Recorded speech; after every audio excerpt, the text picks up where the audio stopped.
Important information and disclosure. TTW Trader Live seminar presentation is for educational purposes only.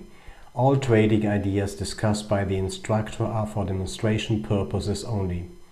Trading involves a substantial risk of loss and is not suitable for every investor. Past performance is not necessarily indicative of future results. Please read more at https://ttwtrader.com/disclaimer. Hi and welcome to day 3 of our seminar Bookmap Masterclass Trading with Limit Order Book and Bookmap. Before we continue with the sweeps, I would like to add something to liquidity. Be aware that liquidity answers the questions where the price is likely to go, and it shows levels of interest. As we discussed yesterday on day 2 in our seminar, liquidity acts as a magnet. It's a source of energy. But liquidity does not answer the question where to put my money blindly on and in return expecting a high probability trade or return. We must find methods or a methodology to get as close as possible to this answer. In order to do that, we know the nouns now: liquidity, absorption, exhaustion, and sweeps. Additionally, we need verbs to understand the language incomplete. Once we understand what the market is telling us, we can build methods and strategies which have a high probability rate to win and keep us profitable. That means a low risk and high reward ratio. Before we continue with strategies, I need to mention that what we have learned and discussed about the limit order book and its visualization with Bookmap, it's not the holy grail. It won't work 100% every time. But it will work far better than any other trading systems out there. I claim that it works at least 70% of the time, and that's a lot. That's a huge probability chance to win. The best of this knowledge is if you find your own way based on this educational material and knowledge. It will give you or restore the confidence in yourself. That's what matters. To quote Kahneman, you will use the system which is more logical, deliberative, and slower. In this case, you are in full control of yourself. If you reach this point, you don't need anything else for trading, because the principles we went through this week are valid for every traded and liquid instrument worldwide. Good. Sweeping. Sweeping is trading through one or more levels very fast. That means trading through one or more price levels very fast. Big aggressive market orders come in for some reasons. I'm still thinking about the reasons of these market orders. It's really hard to answer why they are coming in, but they are there. These aggressive market orders mostly are leaving unfinished auctions. By that I mean there could be and are several price levels which are not traded. There are several price levels which are not being traded, which have not been traded. There are several price levels which have not been traded. It leaves so-called low volume nodes, or you can also call it gaps. It's up to you how you see that. They are fast and powerful refusal of prices. Speed of price action is important, as we will see, and we will also talk about stop runs today, or stop running. Stop runs. We have a nice example in yesterday's trading, in yesterday's auction, about a stop run. We will go through the stop run then later on. So sweeping are extremely fast and aggressive moves. We should keep this in mind. Excuse me. I'm too fast. So sweeping or big moves. Fast and powerful moves are initiated or ignited by algos at exogenous events like certain political or economical issues. You know what I'm talking about, because today and in last months, years, we see that every tweet, a political tweet, especially when it comes to the tariffs between US and China, for example, shakes the market absolutely brutal. There is no hope. If either you are on the right side, or maybe you will be stopped out.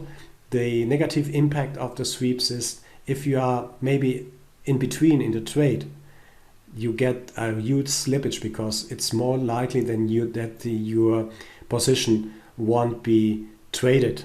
That means you will be stopped out a few points below or higher. It depends on where you are, where you are in the market, and that means sweeping are really fast and powerful, and I would even say brutal moves, which are initiated by exogenous events. Prices then sweeps through a range of prices, leaving an order vacuum in its wake as time goes on. We will see that.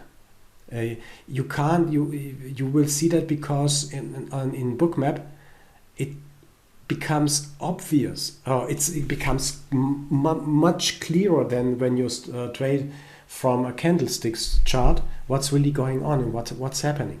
It's the first time when I started to examine this behavior and to see that it's there's one, I think, not one but several golden bullets or arguments pro Bookmap, but recording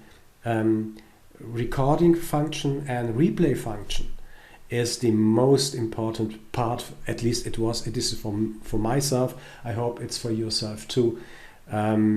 This recording and replay part of Bookmap, because it puts you in the situation, although yes, it puts you in the situation that you can replay every day. And if you want to see what is really happening at a certain level, maybe because you doesn't see what is happening, what happened there, or you want to exactly see what happens, what triggers the event, what triggers the market to go long instead to go short, like we did it on Monday and yesterday, watching the limit order book and see that there was absorption, that they're trying to sell into the bids, and every sell was absorbed by the buyers.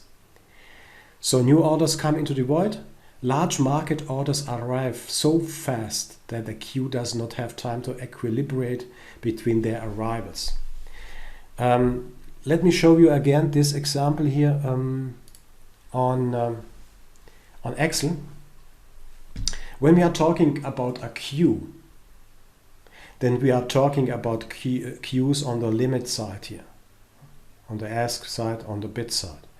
So you can imagine if we split the 16 orders here, then you will see a queue of orders, as we talked about the prioritization of the orders. So when you look very, very closely, and if you zoom in, if you look at the 16 orders under the microscope, then you will see one is sitting in the front. This is the priority 1, and 3 are sitting here. Then we have 4 sitting here. Then we have 2 again on the 4th place here, and so on. So we have 4, 10, and maybe 3 here and 3 here. That's the queue.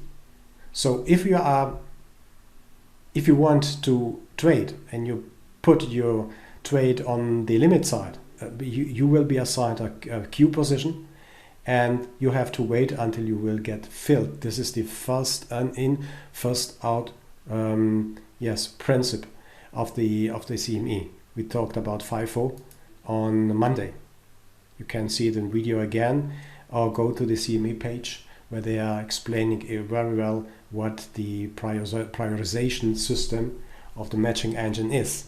When we are talking about a queue, that means large market orders arrive so fast that the queue does not have time to equilibrate between their arrivals. You will see that very, very often when a sweep happens, that they are simply, going very, very fast through different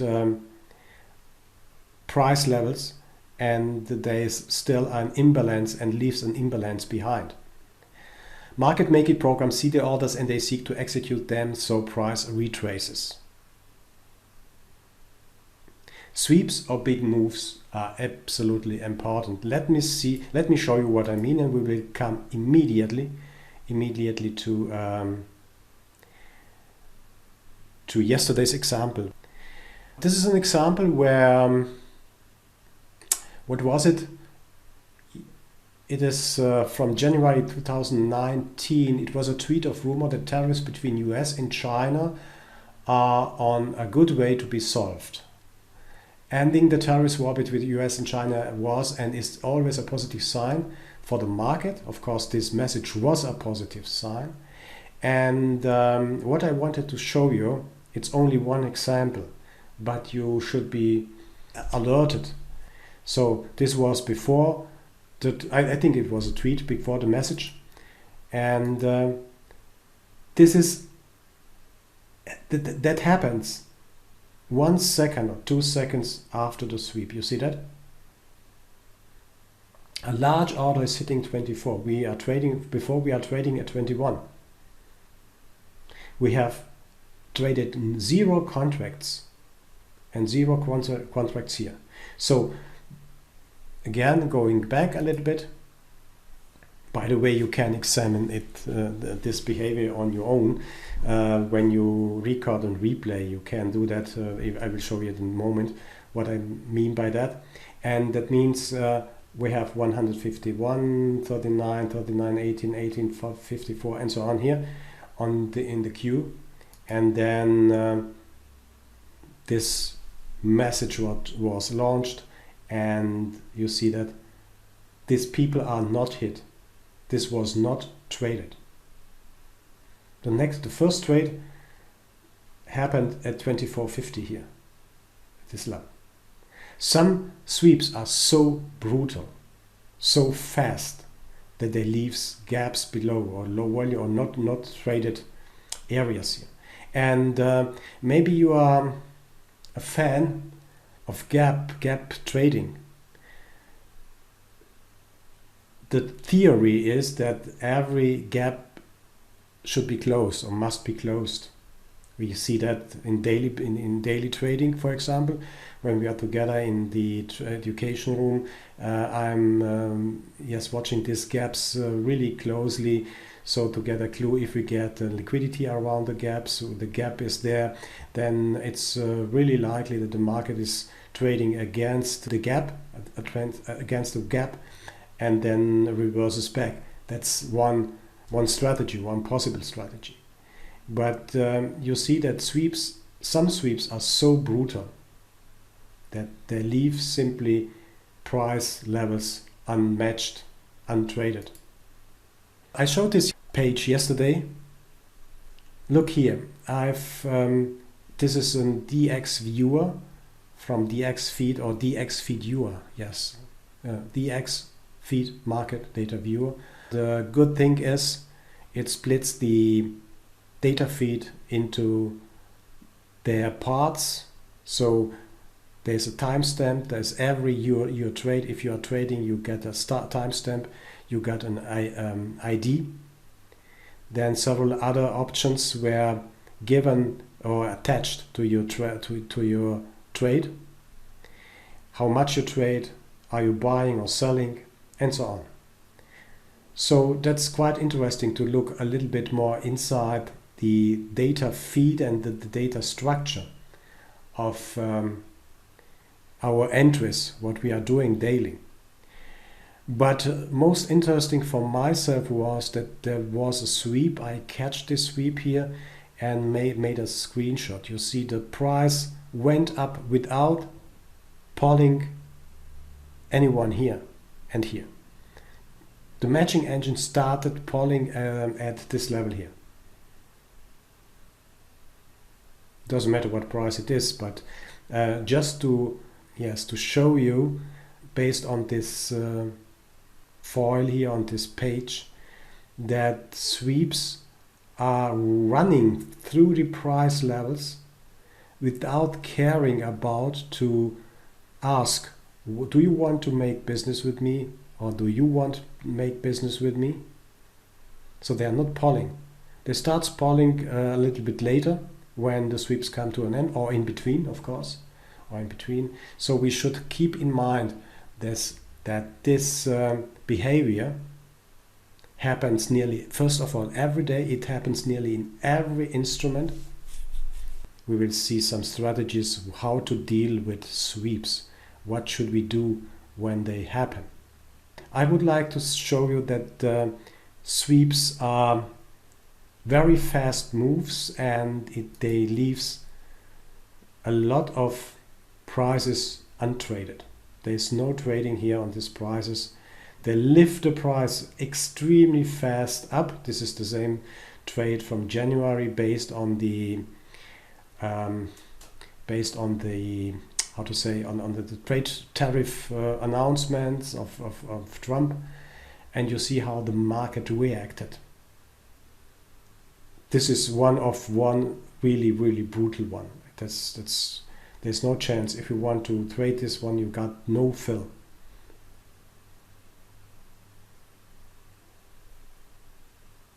And as always, we discussed yesterday, you see that this is a black hole around, black space around. The informed traders are not willing to trade this one. See that? Liquidity comes back later, as every time when similar events happen. So it is really hard to trade this. It is not, even I would like to say, it is not tradable. We have to wait until liquidity comes back. Let's go to the scheme of the sweep. We have here our offer side. Okay, 32, 24, 16, and 20 contracts. We have below 15, 18, 22, and 34. So we are trading at the best offer here. And suddenly 15 contracts, aggressive 15 lot sell order hits the bid.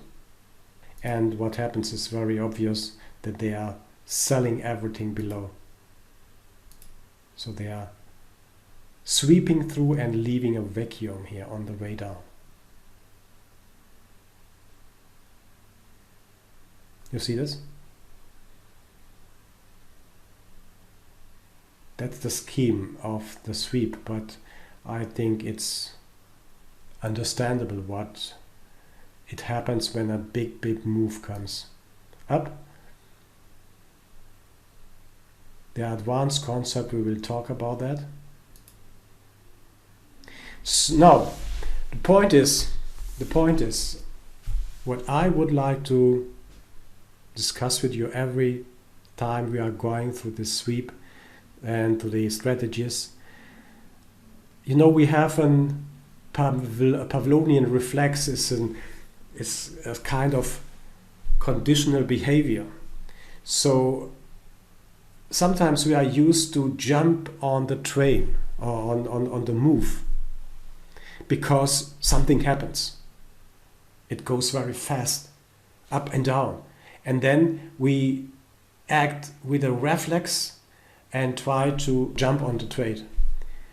That's a Pavlovian reflex. That means we are used to trade breakouts, for example.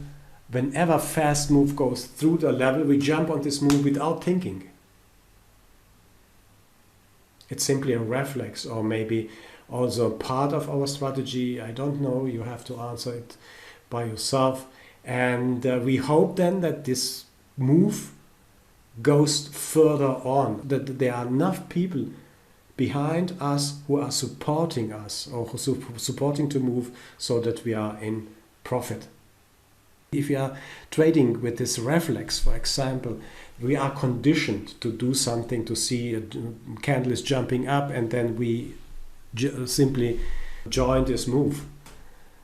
It happened to me very often in the past, and especially in the first trading years, because I didn't know what is happening. So I thought, when the move is so fast and it's going in one direction, there are a lot of pressure in the market. I have to join the move. At least I hoped that this move goes 10 points away, so for my entry position to be, yes, to get the profit to cash in the profit very fast. But this is not true. This is simply not true. You will see that in a moment. Sweeps can be successfully be traded. That means if we are trading and talking about the sweeps, as we must trade sweeps against its direction. At the end of the move, really you will see it works more than 70%. I did a measurement based on a 1 month ES. I've got a little bit higher number for myself when I just only, I didn't trade, I just examined the moves statistically. They were good for at least, in my examination it was 80%, so something around 80%. I would like to say, not to exaggerate this one, but say they are working for at least 70% of every trade. And that's a huge number, guys. That's a huge number, ladies and gentlemen. This is a huge number. 70% to be on the right side, it's an extremely good number. I would like to go through the yesterday's example, and I would like to go through the yesterday's sweeps. Happened at 5:30 my time here, around here. This is the one I would like to talk about. Good. So please be concentrated. It's an exciting example of yesterday's event. As said, it happens around 5. Look here, this is the timestamp, 5:36, 37. What I'm doing here is I would like to jump into the 5:36 time now. What I have done is I have double-clicked in the market order column. I have double-clicked in the volume profile here. And as well I have double-clicked and cleared the quote center column here. Okay?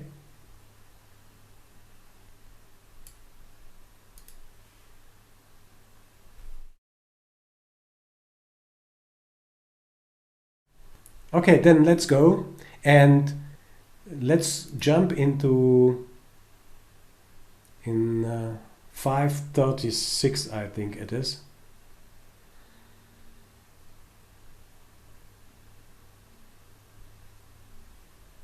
Just make it a little bit faster. You can jump into the timestamp and then select the second you want. And I have the normal, switch back to the normal speed. Let's start again here.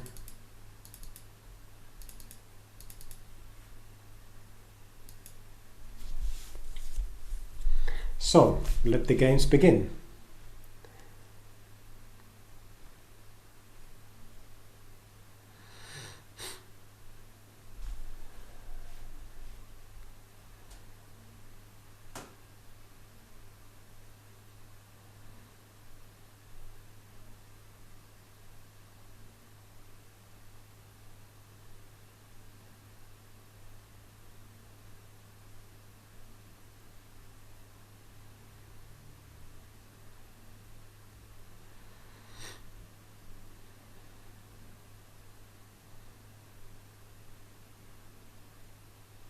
You see an innocent market at the moment. Nothing unusual.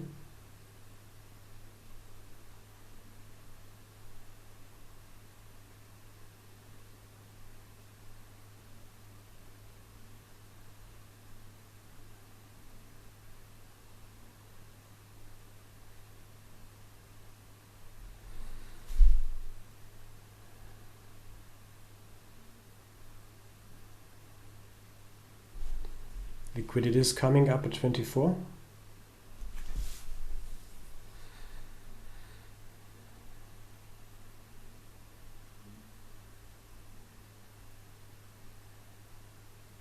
I mean, nothing is indicating that something is going to happen.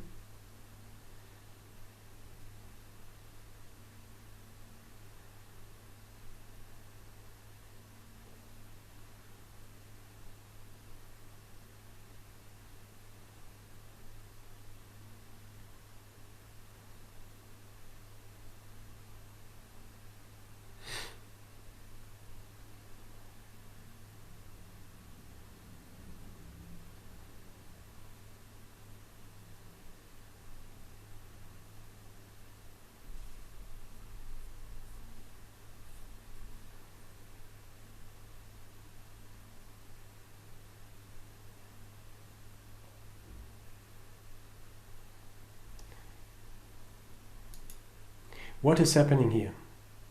What's this one?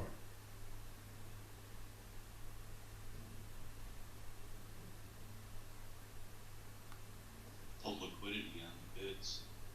Yeah.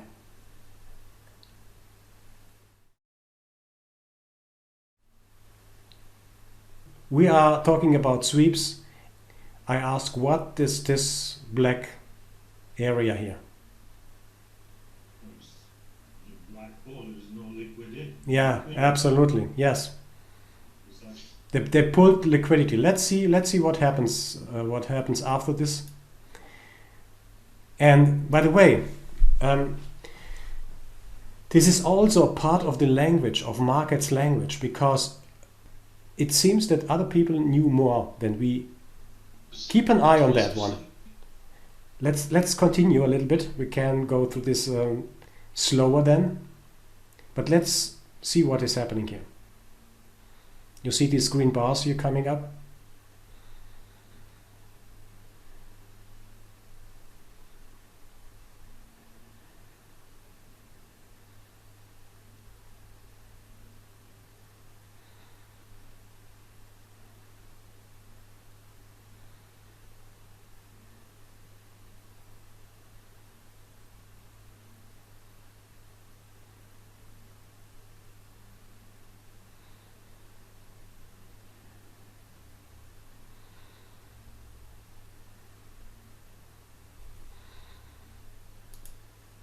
A huge number was traded at 21 and a quarter here. A huge number was traded there. 1,310 contracts. This is this big dot here.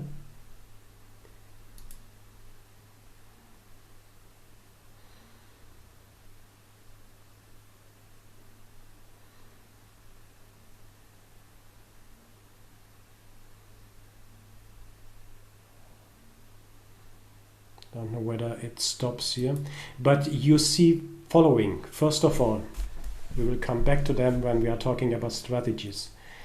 The room, the space around this sweep is darker than the space on the left side. This room is, or this space here is darker than this one. And every time when this happens, a lot of people who are professionals, every professional cancels his limit size. That means we have less liquidity, in this case on the bid side. Even on the ask side, we look here, we are talking about 100, 200, 100 and 200 on each side. You see that? So this is an indication that the market is not in balance. Then have a look here, please. Have a look at the volume profile. I have reset that both the quote center here and the volume profile. You see extremely well what and where is something traded on what price. You see that there was a trading at 2050, 2075 here, very small trading, if even they traded. Then the next one was 21.25, 21 and a quarter here. Then the next one was at 22 and a half, and then it comes to an end here. See that? So that means this sweep is so fast and so brutal that it leaves imbalance on the way up or on the way down. It doesn't matter. The principle is every time the same. But it gives us a clue that this sweep, whoever ignited the sweep, I'm in my imagination. There's maybe one guy who is sitting there and reading the paper, and suddenly a news is coming in, and then he press a red button, for example, and this is the sweep. for whatever reasons. Maybe those people who are ignited or who are initiated the sweep wants to go out of the market because they get more information and they have that's the best explanation. Their inventories are full of contracts. They want to close their contracts. You see that? They're trading them at contracts and they get rid of everything they have. That's the best probable explanation I have for the sweeps. What happens? You please remember that when absorption happens, that this is not the normal absorption we talked about yesterday, but anyway, it's absorption because they traded with the sellers here. So they sold 1,310 contracts into 21.25. They traded this one, and that one here. And we talked about yesterday, if this massive amount of volume is traded on the way up, what happens at a certain point in the market? What do you think? What is happening when absorption happens in the market? I agree with Angelic that the energy is absorbed. Absolutely. So it's I kind of go into the volume profile mode of the nodes there, and if the low volume node doesn't hold, we're probably going to retrace. Absolutely. That's the point. The best, as I said, my best explanation is that I call it also, this is an capitulation.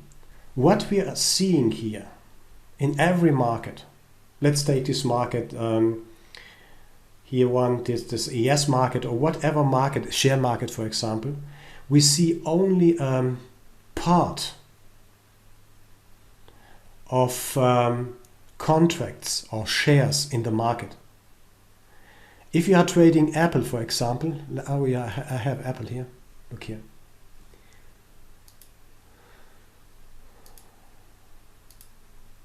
So if we are trading Apple here, and you see this huge number sitting here, 15,000 shares traded at 66 and 83 here. We have 11,000 shares sitting at 66.90. We see only a fraction of all available shares of Apple, of Microsoft, of Amazon, whatever company you want to name here, but it doesn't matter. This is only a fraction of all available share of this company.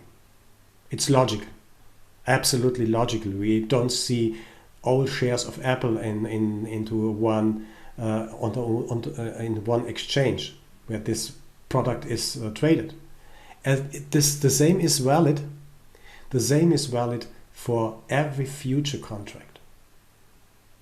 We see only a part, maybe sometimes only a fraction of all available future contracts for ES, for the treasuries, for oil, for example.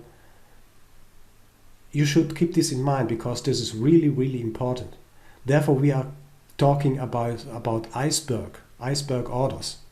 Let me add, maybe, I don't know whether I have, no, I don't have added the iceberg detector here because it's, from my point of view, not usable for my trading at least.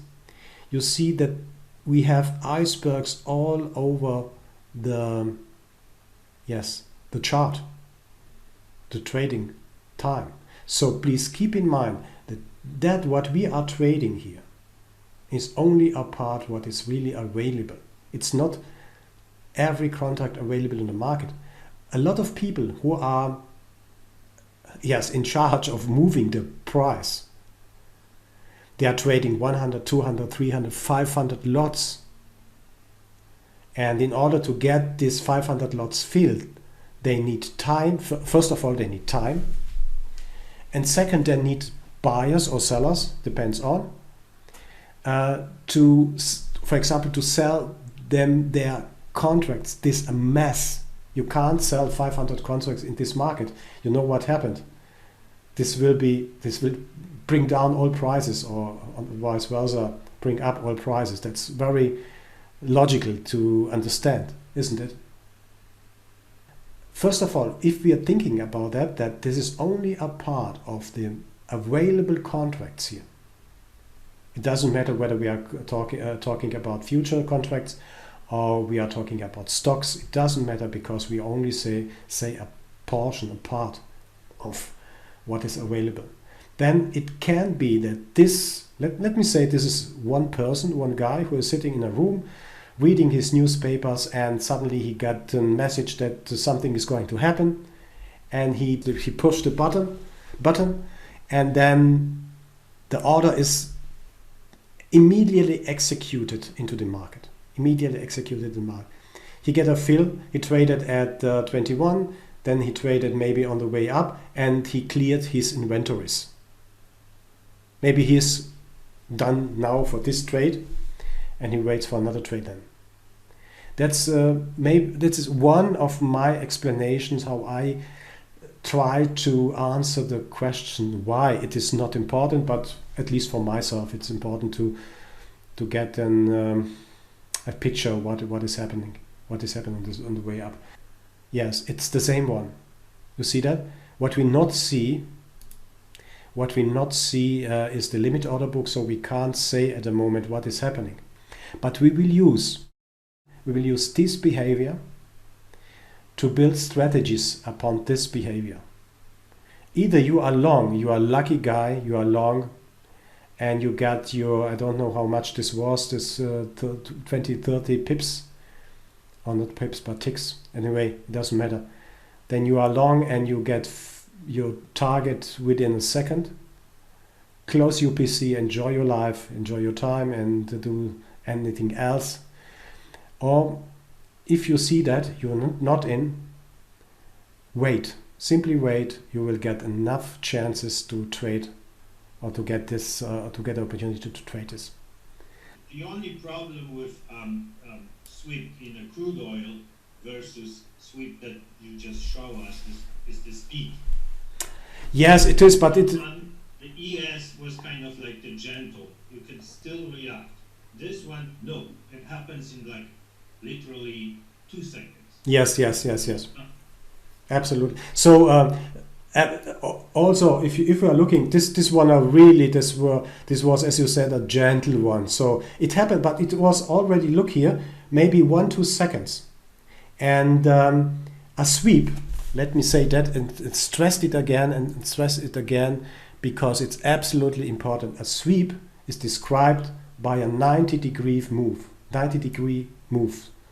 Maybe it is 88, 87, 89, whatever. But let's say a sweep is always, let me show you that here. Can I? Yes. It's a 90-degree move. You see that?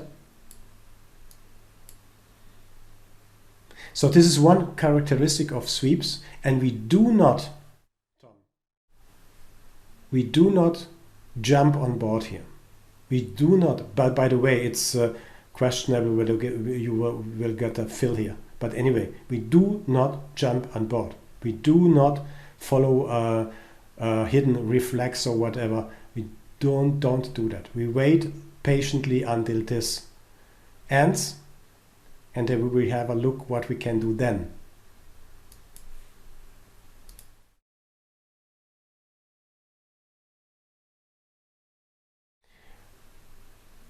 Okay, sweep is always a 90 move degree. Please keep this in mind. Let's see what happens next.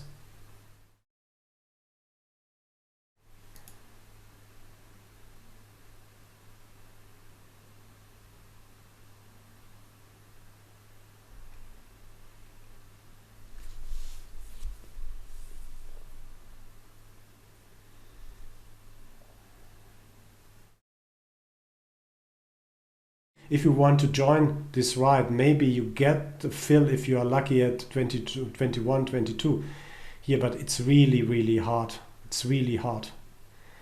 It's really hard to trade this one, and I don't recommend because it's so fast, it goes so fast up, it can go as fast as it went up against you, especially in oil.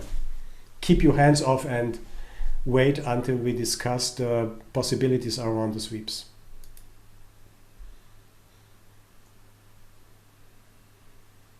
Let's do it a little bit faster now here.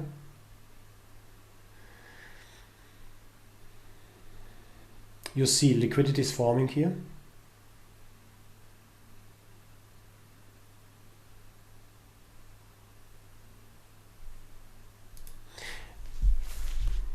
Let's do a little bit of practice here. What does it mean when we have liquidity here at 24 and 18?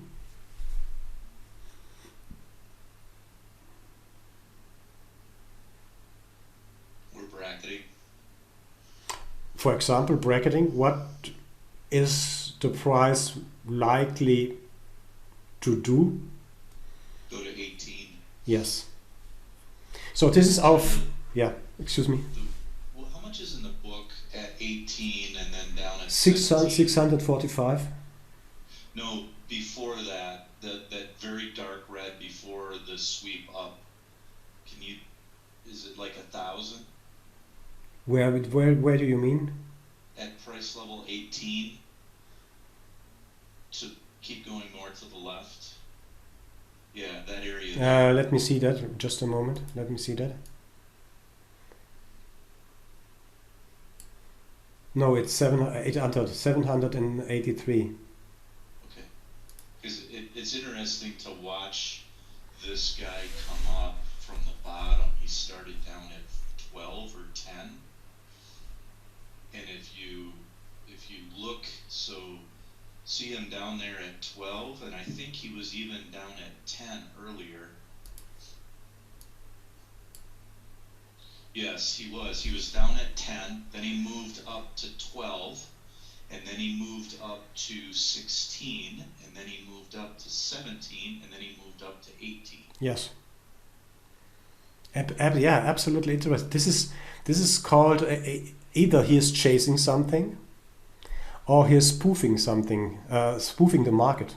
You know, that means he is lifting his intention to buy. He's showing his hand. So what he intends to do. So the only point is you have to know. You have the software, the data, to see what the poker player is doing. If you are going, let me show you that here.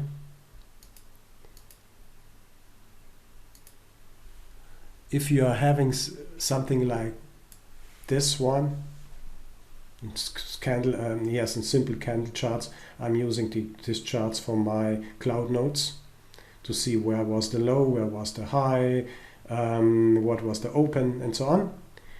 Then you can't see anything. On the other hand, we have today's software which are plotting also liquidity in, but this is also highly questionable, because in order to get an accurate, more reliable result, you have to have the data feed which is providing the best possible data to analyze, to get this analysis done here, or to get this analyzed and to understand what is happening here. Based on that, what we have learned yesterday, on Monday, and especially on Tuesday, that means yesterday on the second day, price is now most likely to go either toward 18th if he keeps the liquidity here, or bouncing back for 24 to reach the 18 level here. Let me just jump a little bit forward. We will use this example of yesterday's again to go through the liquidity and absorption stuff we learned yesterday. Let me see what is happening. Okay, here's canceling here. Here's canceling. You see that? This is spoofing here. Real life. You don't need any indicator.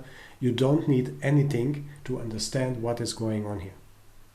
This is stair 1, this is stair 2, this is stair 3 in this case.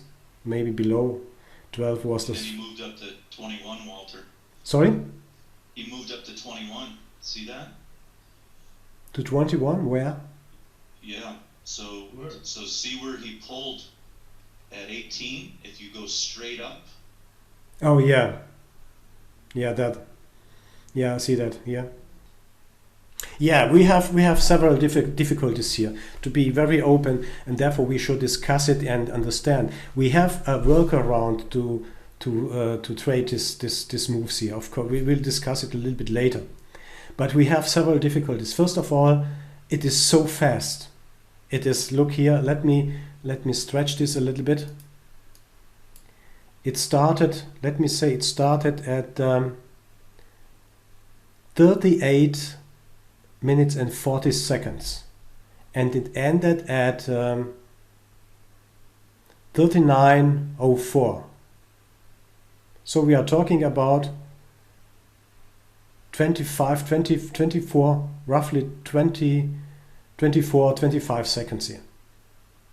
We are talking about 20 seconds here. And that's a very gentle move. A smooth move. So you have 20 seconds to join the move and to exit. But the second difficulty with this sweeps is it's really hard to say where this moves end. Where's the end of the move? Is it here? Is it here? Is it here? Really, really hard to judge. Really hard to say, okay, that's the end of the move. We have two uncertainties here. First of all, the speed of the move, and the second is that we don't know where the move ends. These are facts. We can't ignore them. These are facts. We can't ignore them. Either you are brave and you have enough money in your account, you can say, okay, this is a sweep, I have to go against it, and I jump somewhere here on the move. It goes against me maybe 2, 3, 4 points, and then it comes back, and so now then you are profit. But wait, we have maybe other ideas how to trade this one. I wanted just to say, to see here whether this sweep is going to touch this one, but no, he cancelled everything. He was filled here. He was filled at 21. We can't say whether this was or this. Yes, this was intentional by him, maybe, but he wanted to trade. Let me see what was here on the 685. You see that? We have 700 on the 18. We have 770 or 17. We had 770 at 18. We have and we have had 685, 700 at 21. Yeah, I think it's okay to say this is one guy who wants to get filled here. And probably, you know what the beauty of this stuff is, when you have the time and you are not in a stress to managing your trade, then you can sit back and read the market. You see that there's one person, one institution who is chasing the price. I guarantee you this guy here was long. I don't know when he entered, but maybe he entered somewhere here. He was long. And he traded 700 contracts, roughly 700 contracts, and looked to be filled. You can see he stopped managing here. This, and lastly he closed his trade here at 21, in the 21 area. What was it? 21 even. Impressive, isn't it?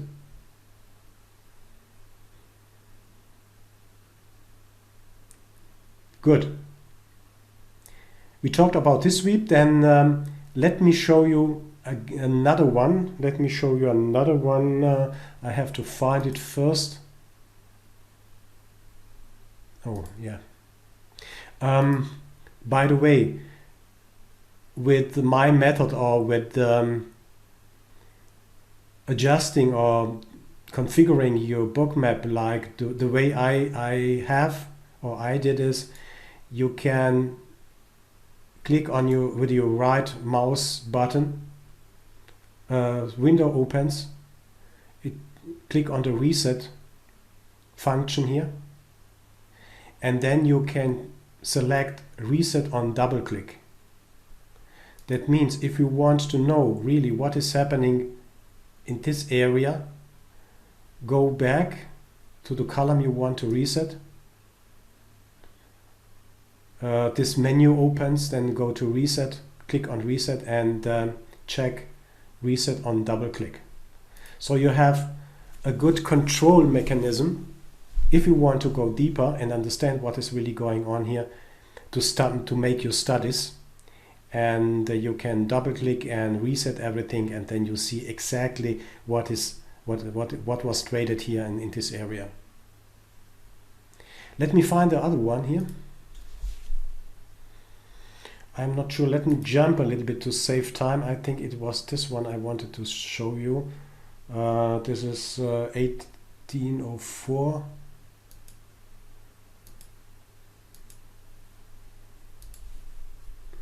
You can also jump in seconds and tenths of seconds if you place your cursor into this timestamp here over there, and then click gently on these arrows. So let's see what is happening here.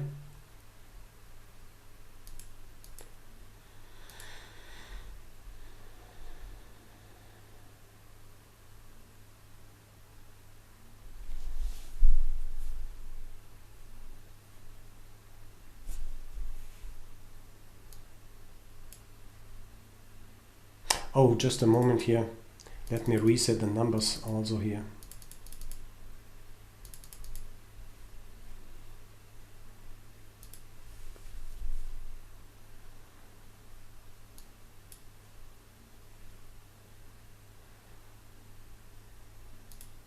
Please mind the black area here.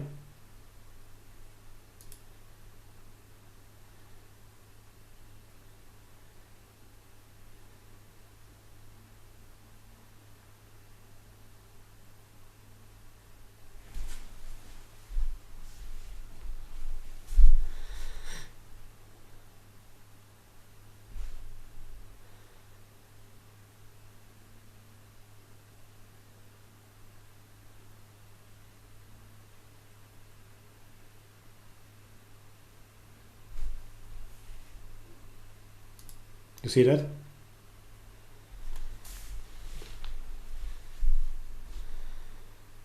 It left untraded areas between 20, let's say 20 and 19 here. It was a small one, but it was, first of all, remember, 90 degree, it is a 90-degree move. Every time it is 90 degree. Let's say 90 degree. We don't want to argue whether it's 85, 86 or whatever. It's 90 degree move. It's violent, you know. We talked yesterday that moves like that, this one here, needs time. So when you draw on a line here, this move needed 15-20 minutes time to go up. And we have the, how to say, the bigger, the greater the angle here, the bigger the angle. That means this is a small one, maybe 45 degrees. When we have 90 degree angle here, when we're talking about it, this is a very, very fast move. That's the time factor. Don't underestimate time as a trading opportunity.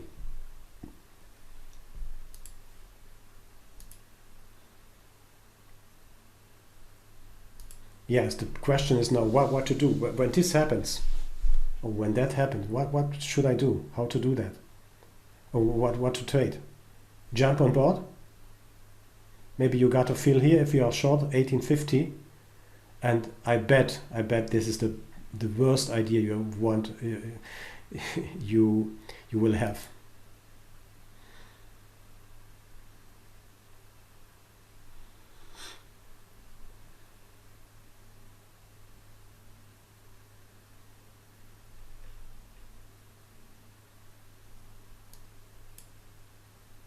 We have a vacuum here.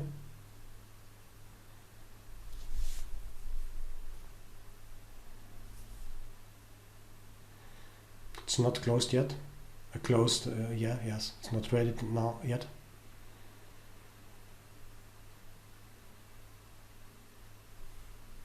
You see also the divergence here. We have huge volume. We have had huge volume. Please recall, please remember always that when we have huge volumes on the way up or down, then a lot of energy is lost. You can choose your own word for energy, or maybe you have a substitution for this expression. It doesn't matter what you use, but please mind that big volume areas are always subject to be subject for a correction. Big volumes area are subject for correction. See that?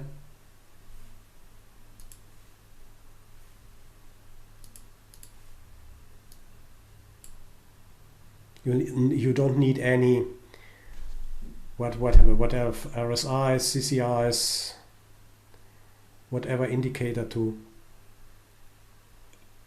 spot this opportunities here.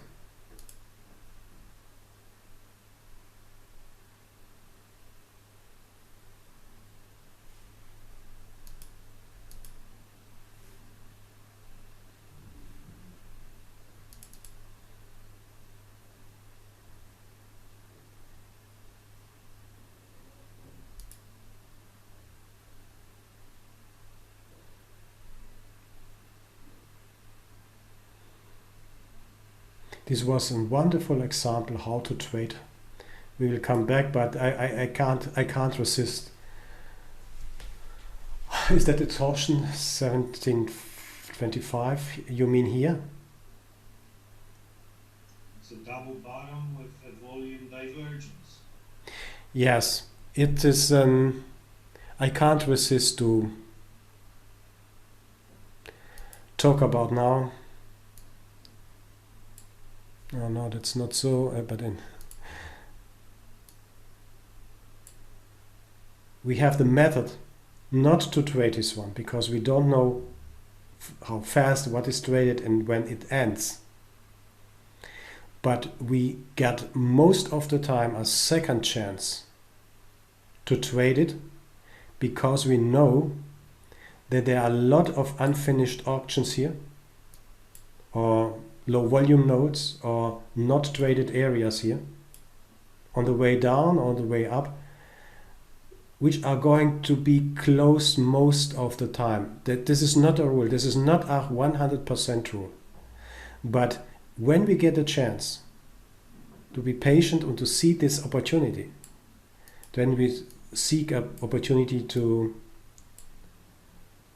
go against the sweep. We are going against the sweep here.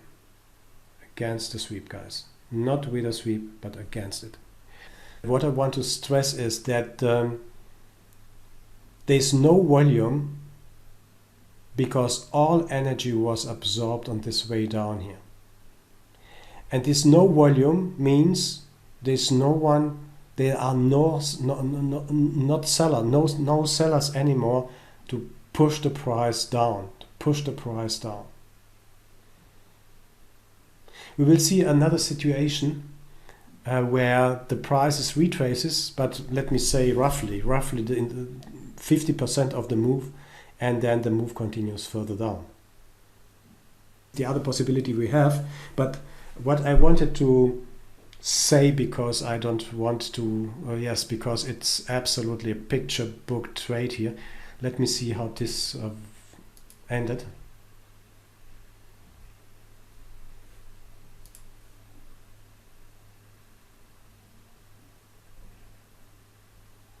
Okay. You see, this move was good for a few points.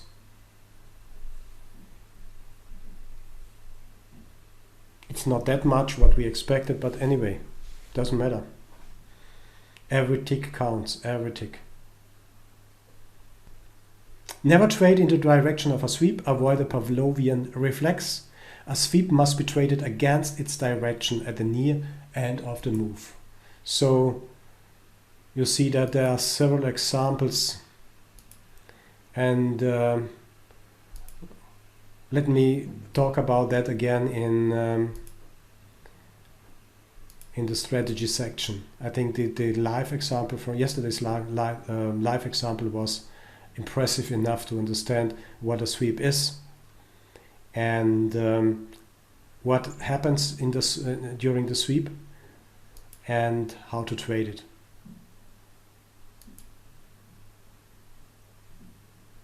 Stop runs. Stop runs are part of the sweeps. You will now and then see stop runs, stop running. That happens when a lot of people are in the same selling or in the same direction, and suddenly out of nowhere, absolutely immediately, a sweep happens to the opposite side of the move. You will see that the stop runs are 1, 2, 3 points. Very fast. It's a sweep. It's sweep up or sweep down. It doesn't matter. And this triggers the stops. And a lot of people are immediately out of the market, and the stops are triggering, of course, the opposite side of the move. So stop runs are bottom or top formations that shoot beyond an absorption level to trigger stops in the immediate area of the absorption or breakout. Stop run triggers stops which are immediately executed at market. This triggers a fast counter movement which is intended. It's a slingshot move. Sweeps are the most causes for stop runs. We had yesterday one. I would like to show you this one. Let me find it first. I think it. Let me go back to 47.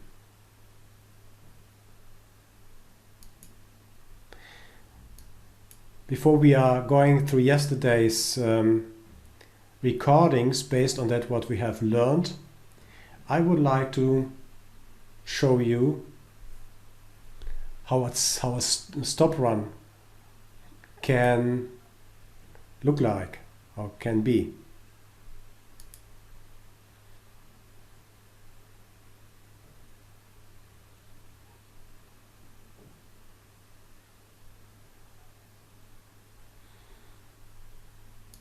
At that moment here,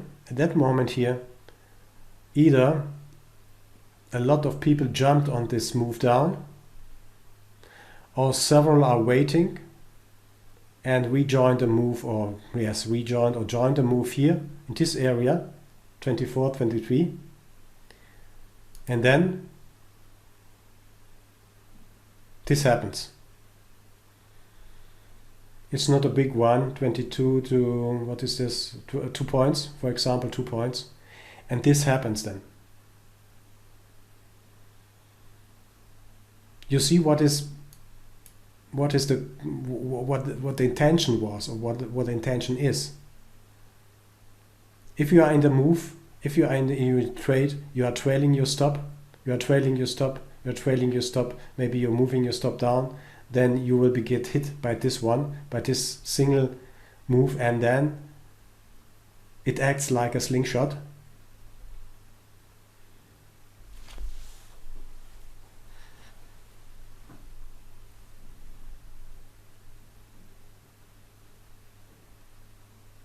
And leaves you, when you are stopped, when your stop was triggered, leaves you alone in the middle of nowhere, because you have been right, everything was fine, and stop run happened, took you out of the market, triggered your stop, and then the move continues to go further down the direction you have planned, and so on. Also, let's have a little bit more inside look at this stop run. It's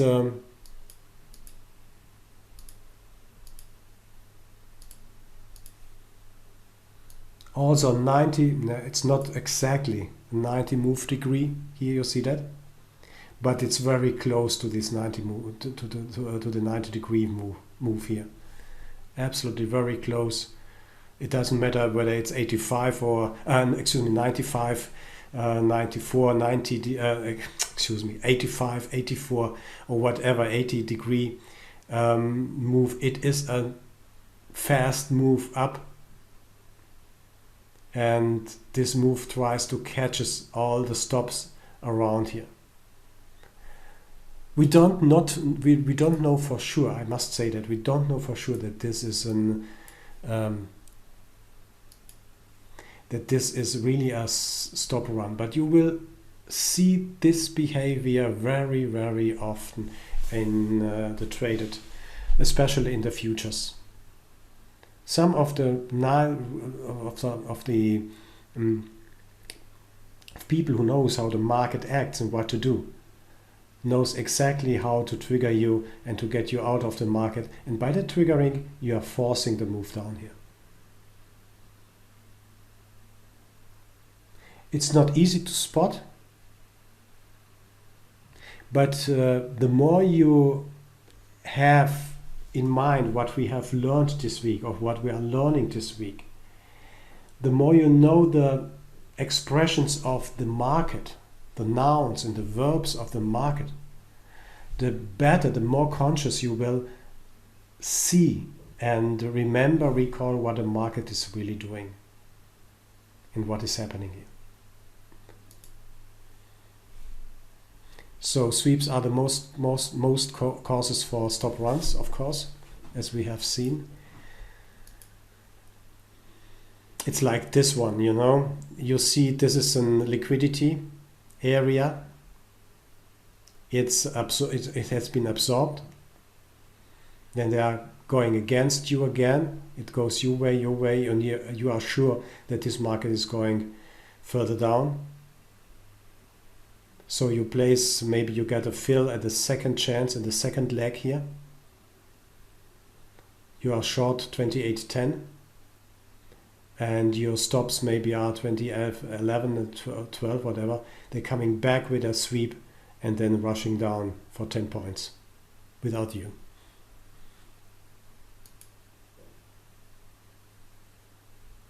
Yes, also this one could be classified as a stop run, but I don't want to put my hands on it because this is just overflow of this liquidity and absorption area. But it was absolutely impressive. It's the same one. You see that energy is lost on the way down. Look here at the volume. It's every time the same game. Once you see that, and once you when you are going to see that on your charts during the next days and weeks, you will have the right feeling and understanding what this is about. And mostly this is a so-called accumulation here. They are trying to buy at those levels here around and then bring the price further up. Okay, great. Now we have talked about liquidity, absorption, exhaustion, sweeping and stop runs. What we will do next are the confirmation indicators. That means these are the verbs of the market: order book imbalance, pulling and stacking, spoofing, channeling, book flipping, quote stuffing, icebergs or iceberging.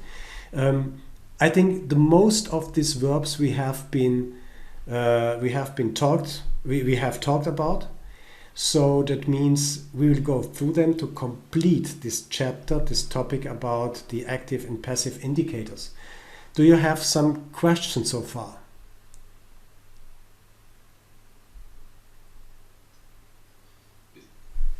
Walter, is there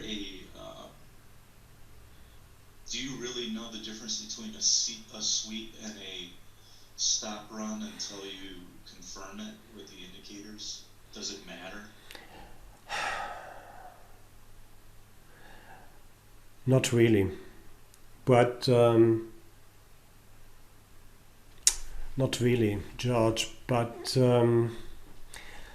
it accomplishes the picture of trading indicators because the stop runs are happening now and then, and there is no explanation for this behavior. No, it's not so important like a sweep, but when you spot it and it's the stop runs are only maybe 2, 1, 2, maximum 3 points, maximum 2 points in average. Maybe you want to understand what is happening here, and when it happens at such areas here, like this one, you will categorize this move as a stop run. But really, to answer your question, doesn't matter. As long as you are on the right side on the market, as long as you are short and maybe your stop is over there here, 12, 2 or 3 points away, you're still in the game. It doesn't matter. But on the other side, what happens? Given that you see that this liquidity and absorption at 10 even here, and given that you know, okay, this is an area where I should sell, and given that you are not quite firm or you don't feel comfortable to take this trade here or the trade here, and suddenly you see a sweep up, and you remember that a sweep is a kind of capitulation, then you got an additional sign or additional indication that this area is for sure a sell area. This gives you the last confirmation that you are right. I mean, it can happen that sweeps are going 10 points through, then it happens, we have to accept it. There's no discussion about it. It happens, and if it goes against us, yes, it happens, and this is not a 100% proof system here. It's not. This is not a holy grail. But when you are in the trade and you see that, you can join the trade or sell here. You have the second chance. Look here, there's exhaustion to sell here again. But the third one was the best indication for a sell, because it was a sweep, only 1-2 points here, and then you can rejoin the sweep somewhere where you get a fill here. That's the point. So a sweep is only every time a sign of capitulation. Someone is, like in our example before, or yesterday's example before, someone is closing all his positions because he knows more. And by the way,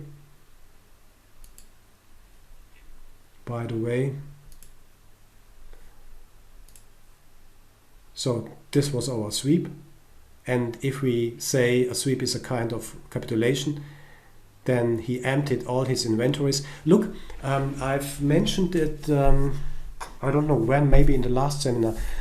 You can also see when you go to the restrooms and you flush the toilet, that's the same behavior.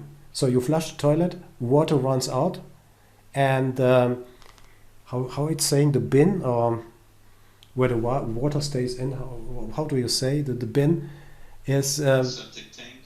Yeah, the tank is empty. The tank is empty. Thank you, George. The tank is empty and it must be refilled. So someone is flushing here his inventories, and he is empty at this moment. That's a great analogy. Yeah, you see that. So we don't know how big the tank is. Okay. Yes, good, great. You said tank, right, George? Yes, that's correct. Okay. We call it a toilet bowl. A toilet ball? Yes. Ball with two B-A-L-L? No, B-O-W-L. Ah, okay.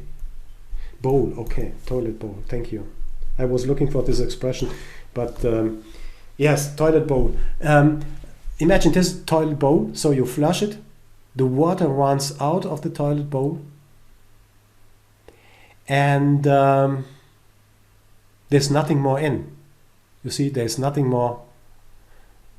What can happen? On the other side, this size, the length of the sweep between 20 and 25, depends on the size of the toilet bowl. It can be a small one, like this one, 20 to 18, 2 points. It can be a big one, between 20 and 25.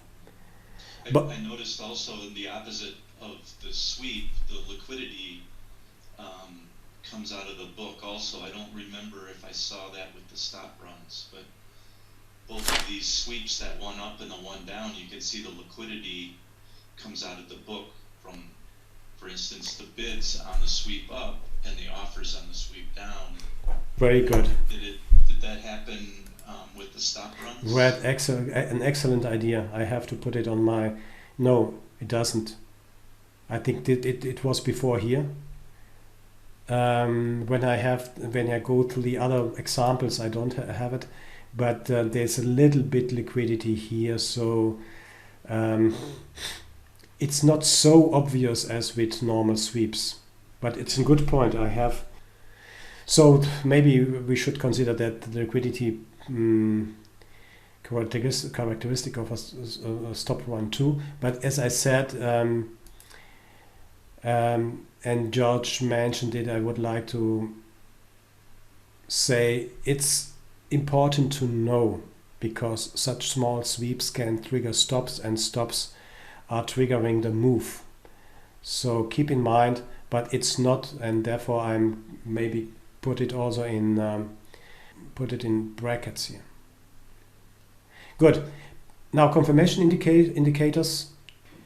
We want to continue with the passive indicators. As said in my terminology, I said that these are the nouns we are talking about, and now we are coming to the verbs, because they are absolutely important, because they're showing us that we are on the right side on the market.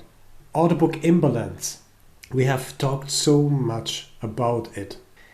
It is mainly responsible for the answer, why does the price move? The order book imbalance, which is expressed by the numbers on the limit side here, on the ask limit side and the bid limit side. And you also can measure that in this order book imbalance measurement here.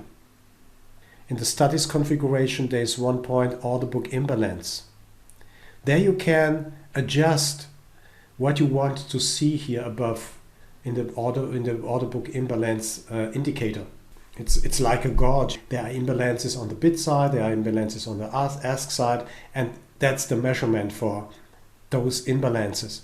You can set it in the studies configuration of Bookmap by choosing order book imbalance. Then you can define the price levels up to your price levels. How much levels would you like to measure? 10, 20, or all available levels. You can even set a price percentage from best and bid ask. You can define that the lower half's life is weighted more than the upper half of the 10 of the levels you have defined here, and then you get a result here indicated in this indicator, in this gauge here in the book imbalance. It is really helpful sometimes. We should understand what it is, and order book imbalance is indicated by stacked or cancelled orders on the limit side. Indicates a change of expectation or mood of market participants. Why does the price drop? Because there is no bid, and that's the main reason why prices goes down or prices drops. When everyone is cancelling their orders on the bid side, the limit orders on the bid side is weaker.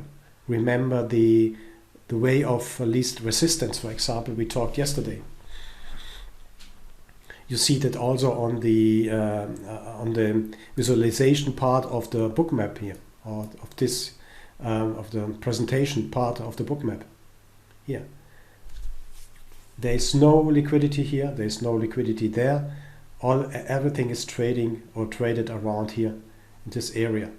So this book is weaker on this side and on this side than here in between. High liquidity on limit offer means more resistance. Less liquidity on limit bid means less resistance. That means that is the reason why the prices are going down. And you can also then answer Why does the price move? Simply because there is an order book imbalance. And why does the price rise? Because there are sufficient buyers willing to lift the offer. High liquidity on limit bid means strong support. Lower liquidity on limit offer indicates low resistance. All these intentions are indicated by the order book imbalance. When we are talking about the order book imbalance, please keep in mind we are talking about the limit side, and the informed traders and institutions and the big guys who are playing the game every day, day in and day out, are using this mechanism of adding or stacking and cancelling orders all the time. They show us their hands, they show their intentions, what they are doing, what they want to do by different, by the liquidity they are providing on the limit side of the order book. You see that here in this scheme, in this example, we current price trading on best offer. That means here again 12 contracts, order book is balanced. That means we have 32, 24, 16 and 12 and also below 60, 80, 22 and 34. By that it is balanced because now look here, have a look here. Let's find now, look, it's balanced now here. If you look, the green is 50% and let's say this red one, the ask side is also 50%. Let's see if we can find a strong imbalance somewhere.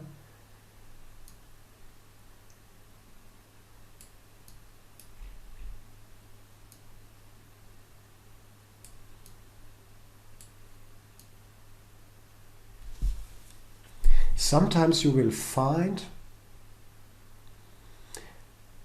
a large green bar going until the end of this indicator, and on the other side you will find a large red bar which is going through all these areas of this indicator. Let me find one. It's hard.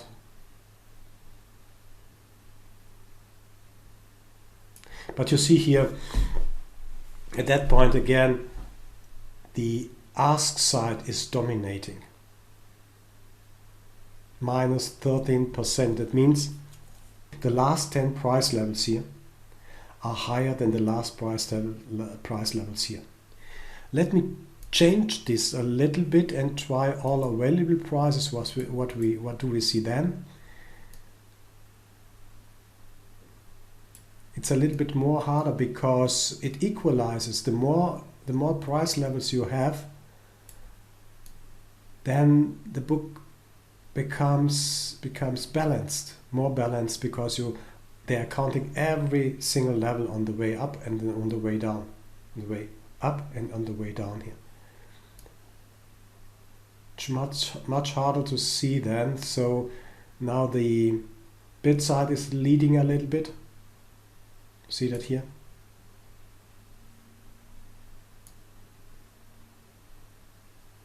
And then it changes. So I think it makes, at least for myself, to restrict the price levels up to 10 levels. And also you can give more priority to the last 5 levels here, so that maybe you get a little bit more indicative indicator than before. Let's find something really disturbing or high. You see how fast it changes. But anyway, I think you know what I mean here. So if we can't find an example very fast, it's okay. So current price trading on best bid, the book is balanced. Let's take the other one. Now sellers are come in, liquidity is consumed, and then what is happening, this is the intention of trade. That means, as discussed, they want to sell, to say the bid side is weaker than the sell side. Auction is skewed, seeks balance through price re-evaluation. Liquidity pulls, spread widens as bid drops 2 ticks, for example. You see, it's quite obvious what we are talking about, because price is now looking for the way of the least resistance until they are supported by other buyers and say, okay, that's it, this is the area we want to buy, and they are putting liquidity again on bids, and then the game starts in the opposite direction. Spoofing is a part of book imbalance. We will come to that in a moment. Okay, book flipping. And we also talked about book flipping because it means that market makers are adding to bid offer to support one direction of the price. Mind changing gives mostly a reliable view of the price development. And let's go to the live example here, where we talked about around the sweep. Let me find this position here. It was, yes, it was that one here. This guy started here with 700 contracts at 12, 14, then 16. He trailed his stop, you see? He trailed his stop. Book flips. Book flips. He trailed his stop. He trailed his stop. He trailed his stop and got a fill here at 21. This is not possible again on this candle charts or whatever chart you are using. It doesn't matter. Simply, it doesn't matter. You can use what you want. I think I have a volume profile chart here. And it's not possible to see that in any case what is really happening here. It was yesterday. I think it was this move up here somewhere. The beauty of this of this view on the market, that you learn to read a market and that you learn to understand the market in real time.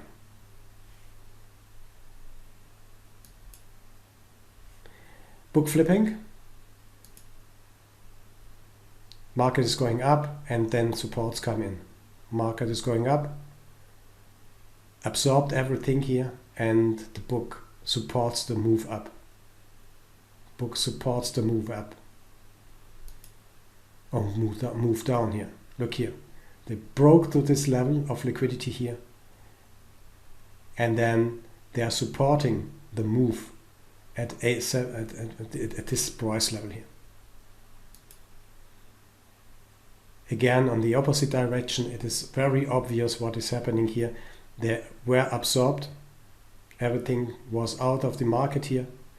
But the traders are supporting the move down further and added to the order book here at 44 even.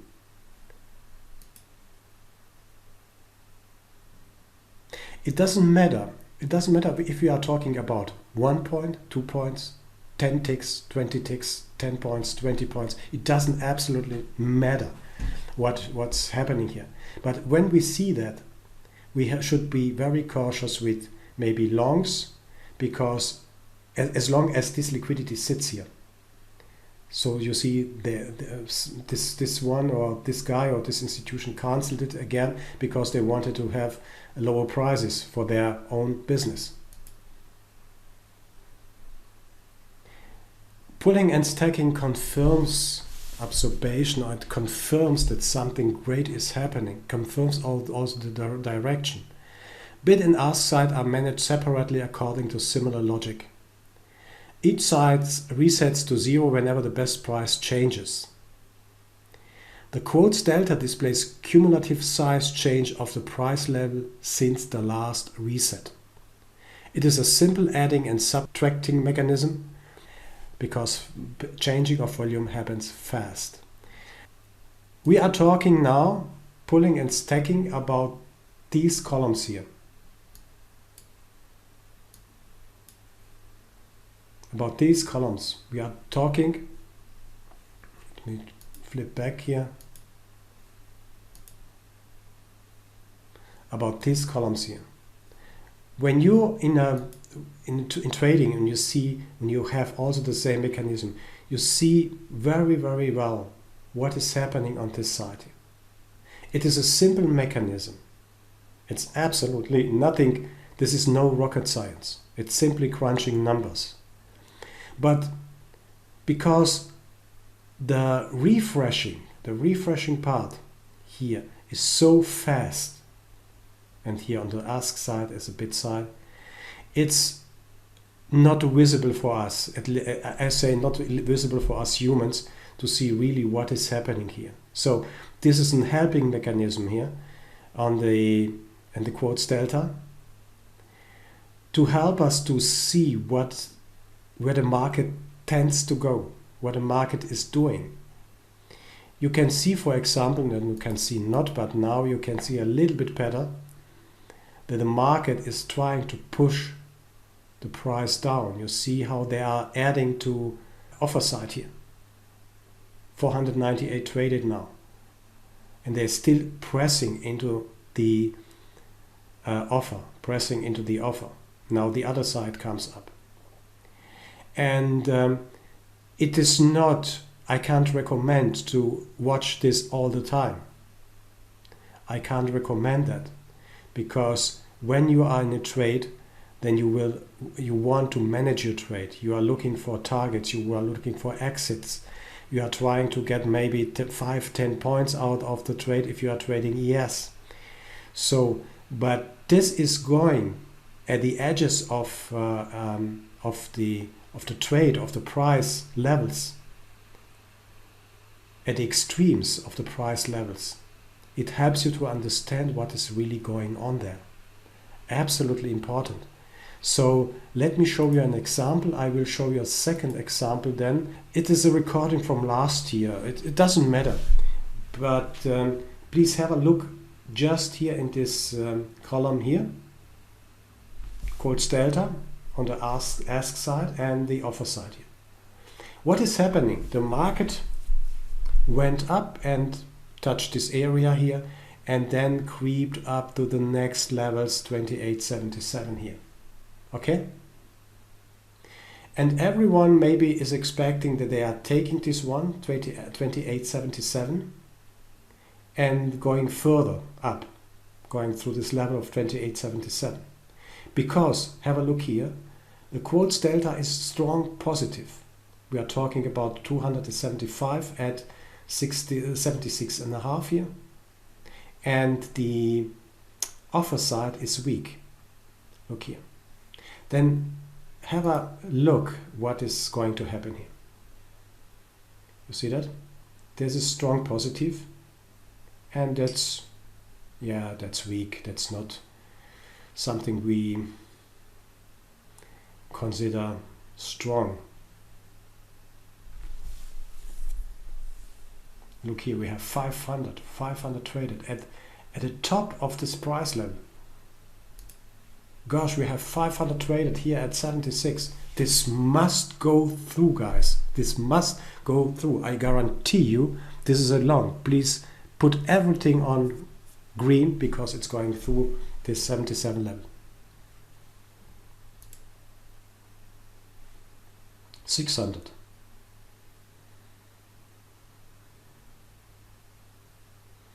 Something is happening here. Look here, there's a resistance.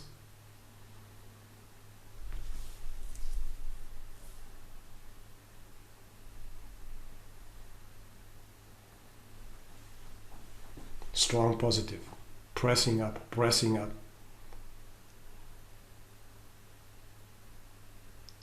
Oops, resistance is coming up. Look here.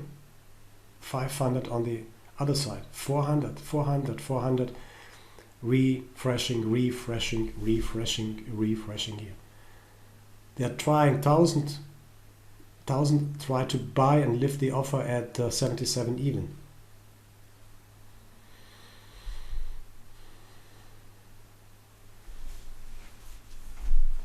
Look here, the resistance now grows on the offer side.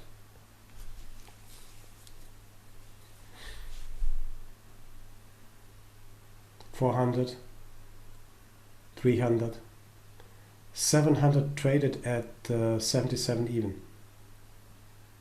$1,700 traded at 77 even.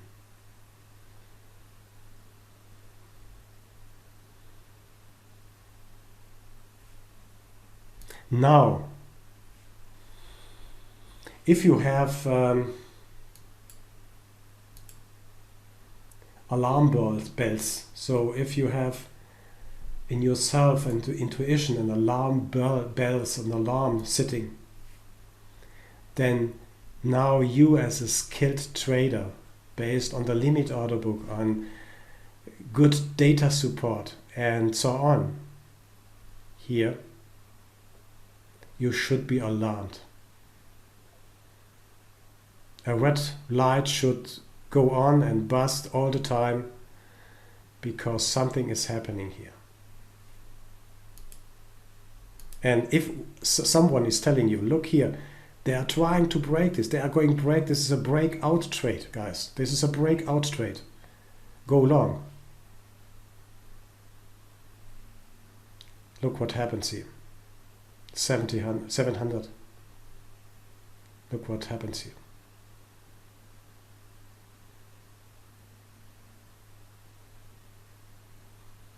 They tried to lift up the price by selling 2,000 and more contracts into the offer, but the price didn't go up.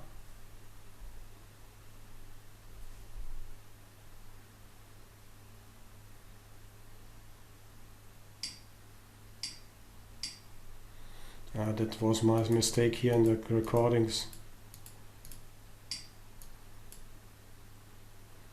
Needless to say, needless to say that this price dropped down like a stone. I don't know what happened, how much, but anyway, it doesn't matter. It is so impressive. I would like to motivate you to stay with, to have this on your chart if you are trading high liquid instruments. Another example from last week, when you have the YouTube video, this is this one. And that's classical because this is indicating, this is really indicating, and it says liquidity is there.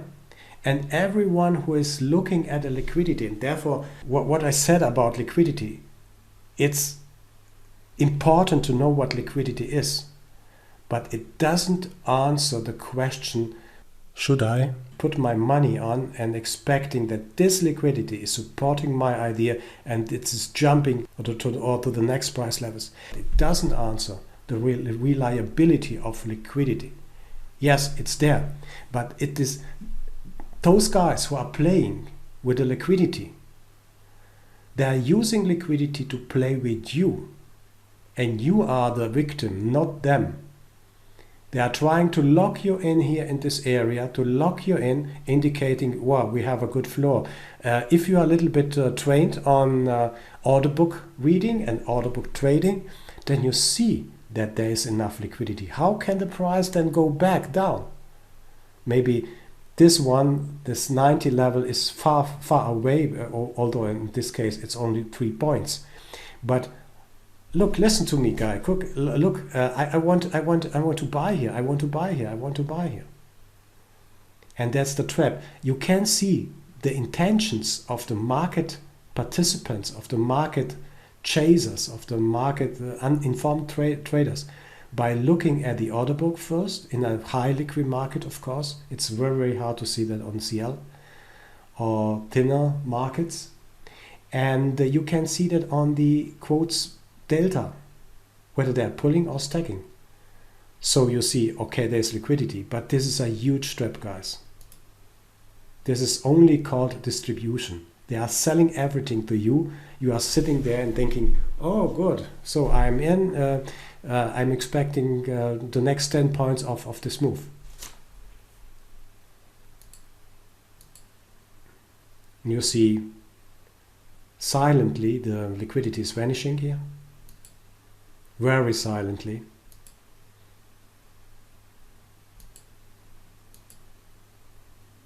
And now you see the stacking on the offer side all the time. It's an impressive example, first of all, to learn how distribution works. Second, to learn what the lure is, to lock in people into certain trading areas. And you can only distinguish whether this is a trap or not when you read the limit order book here on this side.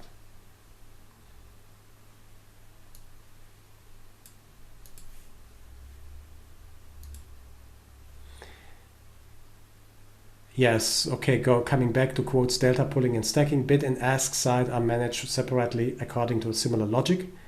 Each side resets to 0 whenever the best price changes. The quotes delta displays cumulative size change of the price level since the last reset. It is a simple adding and subtracting mechanism because changing of volume happens very, very fast. Spoofing or layering, we went through this again. Load the book in one direction and remove the orders before execution. Goal is to manipulate the price action, swelling the volume of the order book above and below the current price. Under the 2010 Dodd-Frank Act, spoofing is defined as the illegal practice of bidding or offering with intent to cancel before execution. You will see that nearly every day. Although it is illegal, it is not allowed, it happens. But when it happens, don't think about illegality or don't think it's not fair or whatever. It doesn't matter. It's not a question of to be fair or not to be fair. It's a question that it's a part of your trading mechanism, and because when you are short here, given you're sold a position here, then this guy is coming in and spoofing this the price down. They wanted to have a cheaper price to buy or to rebuy. Accept this spoofing or this trailings here as an additional indicator that shows you that the market is coming down, that you are right. If you are short here, it is an approval that you are right here. It is a part of trading, and you will spot that nearly every day. Spoofing can be as small as possible. You see that here in this picture. Or it can be a little bit larger than this one. This is, by the way, the similar behavior like that one we saw in here on yesterday's, based on yesterday's trading. It's this one, up, up, up until he gets hit. Accept this kind of indications as approval that you are right. If you are long, you get this. Other people, maybe people who are well funded, who has unlimited power of money, they prove that you are right when you are long here. Doesn't matter we have liquidity in the way here. As long as he is not hit, everything is okay. Or plotted like a stair. You see, this is like a stair effect. These are stairs on the way up until they get the price where they wanted the price to be. Channeling is indeed really, really simple. Intend to keep the price within a price range in order to get filled on certain price levels. It's the same like, let me show you that here, when you are drawing rectangles. So I don't have a good example, but let's say this is channeling here. It's simple, a rectangle between high and low, and then they are pulling the liquidity at one side on the channel, and the price goes through. Channeling is the intent to keep the price within a price range in order to get filled on certain price levels. Goal is to manipulate the price within the price action within the range. And this is a disruptive practices which is prohibited. All orders must be entered for the purpose of executing bona fide transactions. Additionally, all non-actionable messages must be entered in good faith for legitimate purposes. Channeling like this one, you will see that the interesting point is the extremes of the channels here. The extremes at 77 and 78, for example, shows nearly the same amount of contracts sitting at those prices here. And even if you are looking for the large lot tracker and bookmap, you will see that also these large Lord trackers, these small vertical lines are there in the same position. Look here. This is the latest one. Yes. We have 800 and 700 here. It's nearly the same numbers. You know, you can trade also this channel or bracketing lines, because when you are coming from technical analysis, then you are told that these are really good opportunities. That means if the price approaches the bottom line, you are a buyer, and if price approaches the upper line here, then you are a seller. You can do this maybe 1, 2 times, 3 times, and then the fourth or fifth, the next trade is going against you because they are breaking out of this bracket. Quote stuffing, it's something I have not experienced. It's part of HFT trading, high frequency trading. Quote stuffing is the practice of quickly entering and then withdrawing large orders in an attempt to flood the market with quotes, causing competitors to lose time in processing them. That means you keep everyone busy because you have a certain intention to do something. High frequency trading in and of itself is not illegal. However, stuffing takes place when traders fraudulently use algorithmic trading tools that allow them to overwhelm markets by slowing down an exchange's resources with buy and sell orders in securities. You can call it an attack on the exchange. It's an attack of external traders, of high-frequency traders on the exchange. Only market makers and other large players in the market are capable of executing these tactics, since they require a direct link to the securities exchange in order to be effective. It's really, really hard to spot. I had only one time in my career spotted this one here in the book. It was H9 contract. When you spot this, it's so obvious, you have to go against it, of course. So I said I have spotted it only one time, and I can't add any more to this behavior. When you see that, go against it, because this is a 100% trade. This is happened shortly after the session open. After the session start, you see that. Go against, because it's clear what they want to do, and then suddenly they cancelled everything here. You see that impressively in the book, what is happening here. Now, I would like to suggest I need your expertise on yesterday's market. Let me find the start. Because you are no experts, we need some points more, but I think you can comment on this one very easily. We will start at yesterday's ES at 9:13 EST, that means New York time. So, we will go in the preparation section about the preparation for the day. What happened, I started the recordings at 9 o'clock my time, the pre-session time. The market went up very strongly. It was a sweep. You see how it acted after it flushes the toilet bowl. Toilet bowl was empty. That was the outcome of it. And then the market is starting here. Okay, are you ready? The speed is twofold. Let me do it a little bit faster.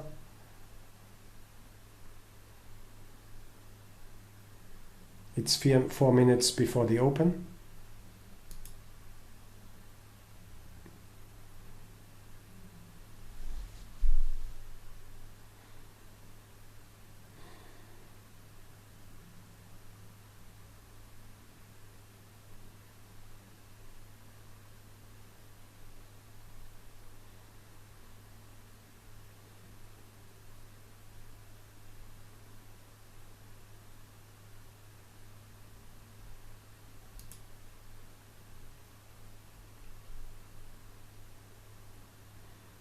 This is the open. Someone flushed the toilet, or is still flushing.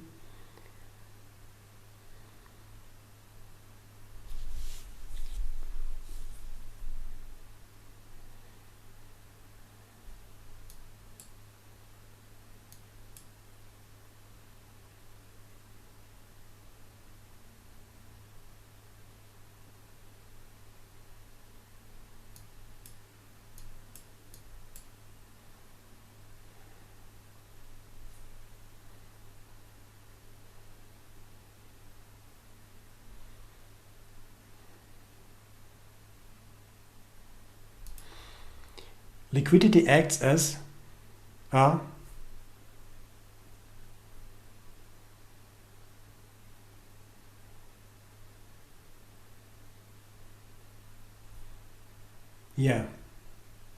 liquidity acts as a magnet.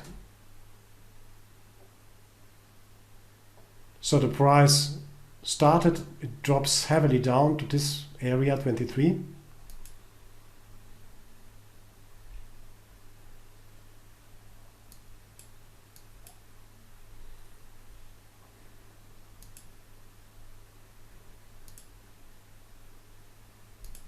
First of all, if we repeat this game day in and day out and day in every day, we see that liquidity is an attractor for the price, because price needs fuel and liquidity is fuel for the price. Doesn't mean that this will hold and we can blindly take this as an bottom, that because the price is then going up to the next liquidity at 35. Yes. It looks like there was absorption there, and then your play coming up to resistance as a book flip. Yeah. Possibly at 25. Let's see. But it wasn't fully absorbed. No, not here. That was absorbed here. We talk about that a little bit later. But anyway, they are trying to protect this area 23 here. But you see also, let me do it a little bit slower. They are trying to push the price up, trying to press into the bids. But somehow, it was too fast. Somehow, let me go back a little bit. So, and just to show you what I mean with pulling and stacking. If you have a look on this side, you see what is happening here.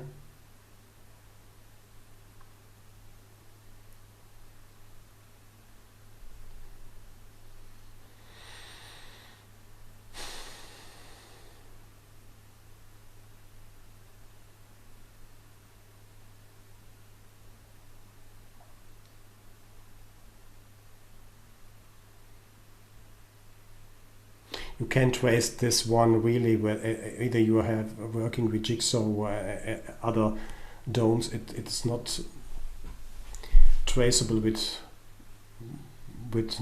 at least with our eyes. It's too fast, and sometimes, especially the open, it works better in the treasuries where you have 1,000, 3,000, 5,000 contracts on a price level. Then you can really follow the numbers. But now in fast markets, like we discussed yesterday, it's not possible.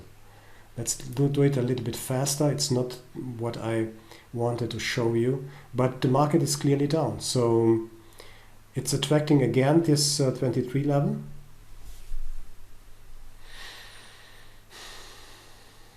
You see the pressure here on the offer side.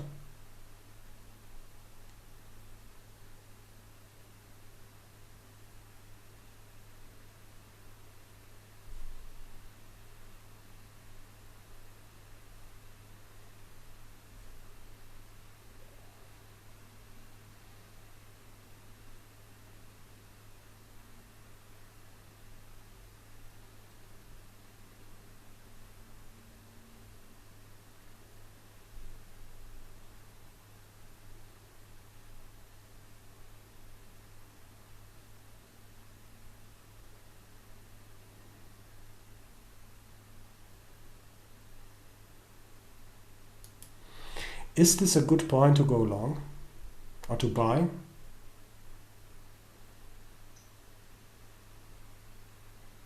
Possibly with the lower volume there, and they did press down and they couldn't get it to break through.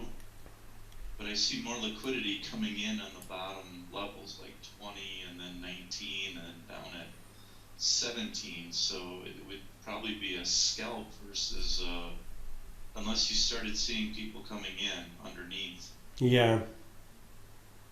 So it is at the moment it is really tempting to go long here at 23 because I would agree, possibly, but just for a quick scalp. yeah, of course, it's valid because we don't see a lot of resistance above 23 in this area. The resistance sits on 23, 22, 20 and 19. How is that? I don't see a volume at the bottom of this chart. Okay. What is the bottom of the chart?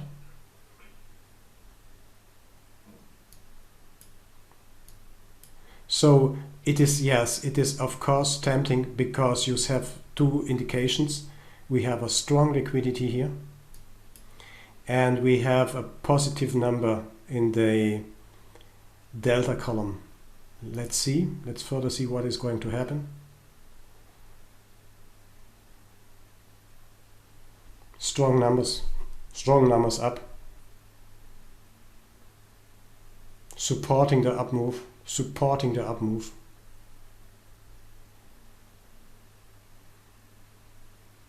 By the way, if you experience enough and you got a fill here at 23.50,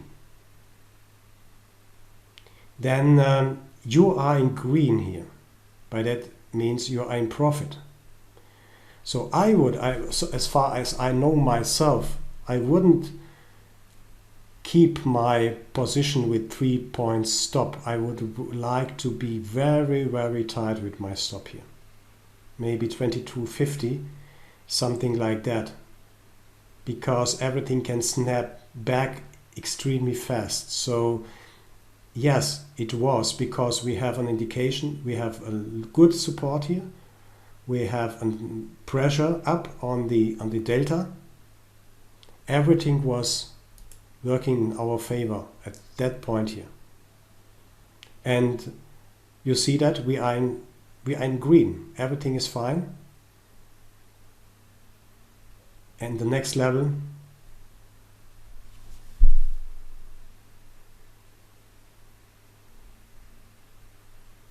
no, it's you to comment, excuse me. It's you to comment to me.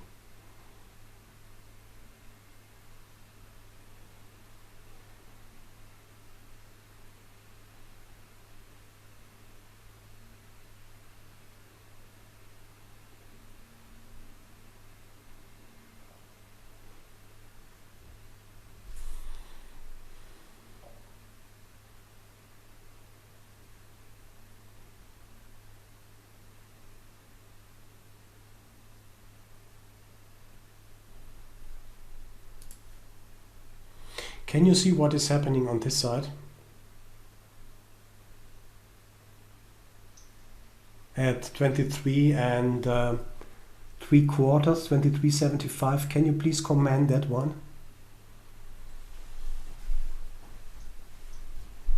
Absorbing the buyers. Yes. Angelic, hope you see that too, and Tom also. Yes. It's interesting, they absorbed the buyers and the liquidity on the offers went down. Yeah.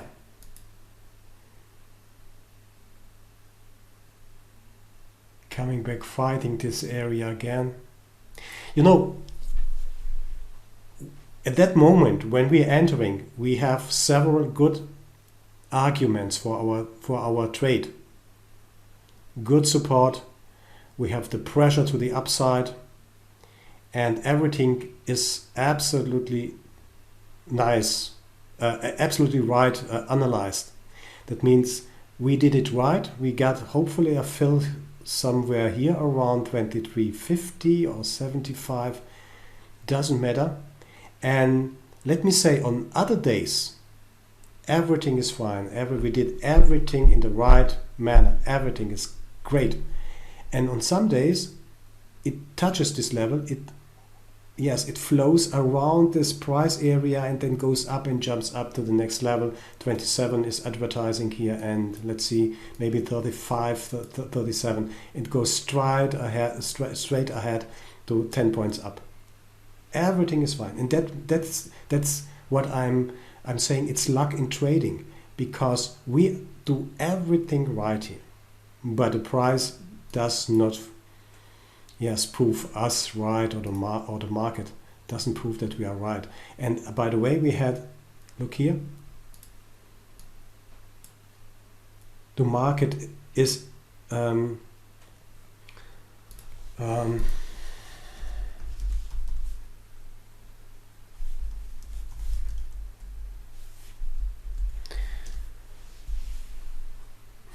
market is undecided here.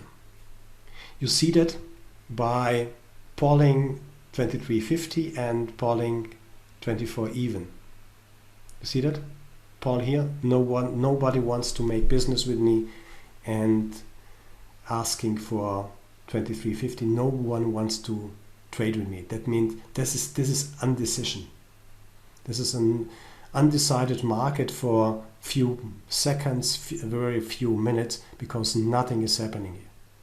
So who are we to force something? We have not enough power. I suppose we have not enough powers. That means maybe you have the power, but I don't have the power to move the market here up or down. So the market is undecided here.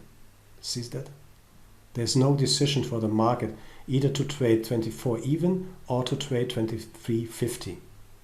Just to, we are talking now because we have the time. It is an education session this week, and we are talking about it. So, but when you are in a trade and see, maybe you are long here because everything you did was absolutely right, and you see the prices coming back, and you see that one, this behavior here, then please notice that this market is not in, it's undecided. It's undecided. Simply, it's undecided. It's maybe it's also hesitant to do anything here. Something is maybe happening, or they're waiting for something, and now it comes to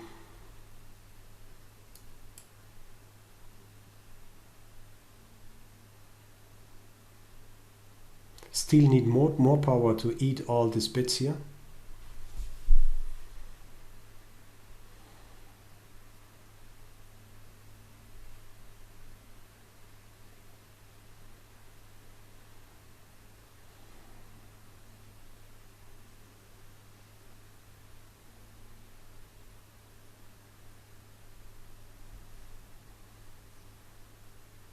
And now the power is back. They are eating everything, and they are trying to resist here. You see that? The buyers try to keep this price. But there's, I think there wasn't chance, because it went down all the way.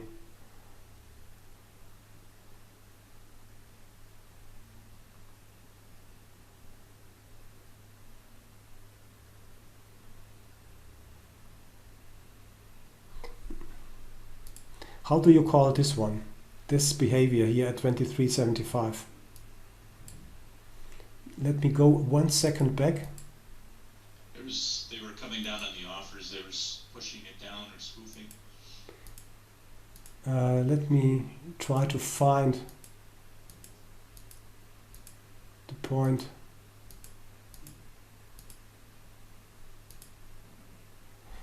Now here, that's a good example. This is book flipping, guys. This is book flipping here. You see that at that point, 44 and 16 seconds, there's nothing on 23.5 here. And 1-2 seconds later, they are adding. You see that? at 23.75.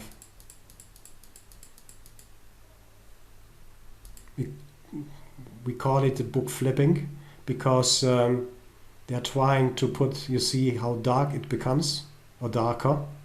They're trying to press the price down, to push the price to a certain level.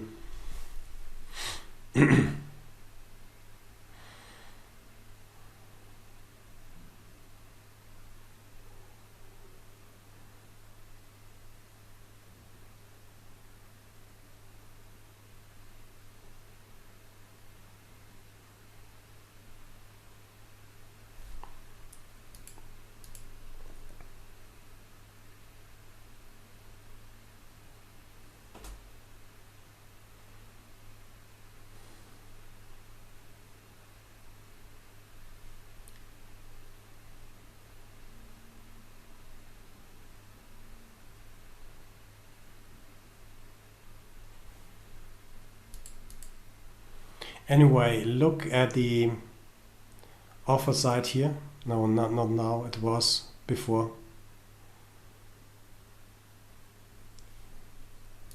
This move here, this is out of nowhere. All the way the market is down, the market is down, the market is down. All the way the market is still down and it's going down. And suddenly, out of nowhere, a sweep happens. A sweep happens. I would like to consider, I would consider this one as a stop run. We have a little bit liquidity here at 23.75, but from my experience, maybe it's not valid for you, but let me say in my experience this is a stop run.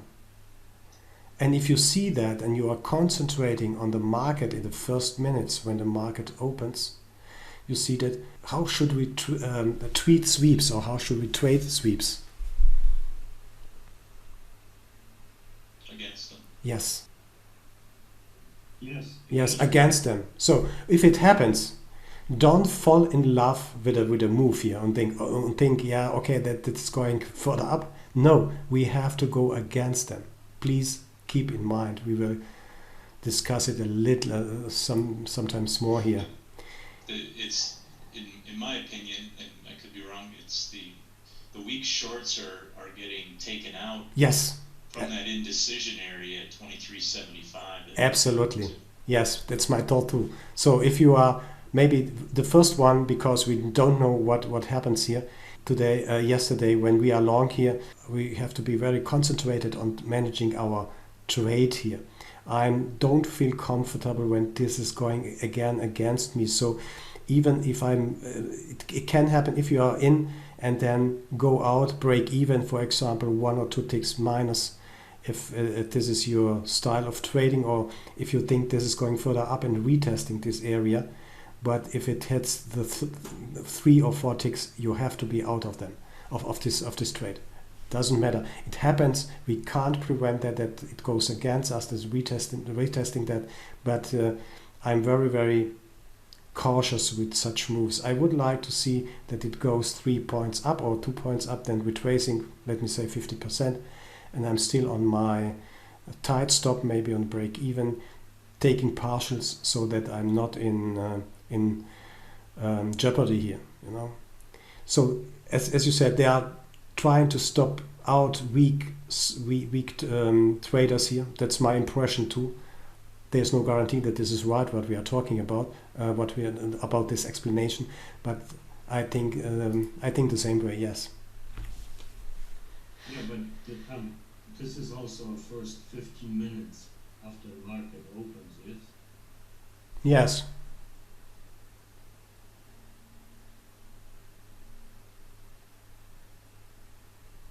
Let's do it a little bit faster. I would like to show you anything else what is really impressive. This all what we are talking about is theory. So let's take the time to go through the market behavior. The market is speaking to us all the time.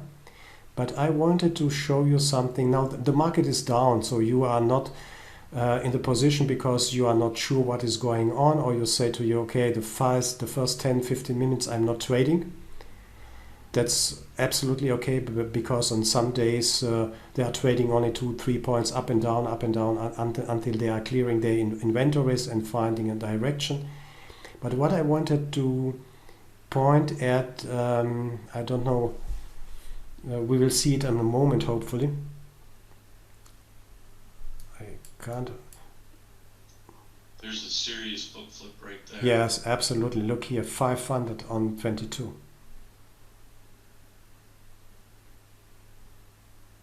Now they wanted it higher. Now they channeled.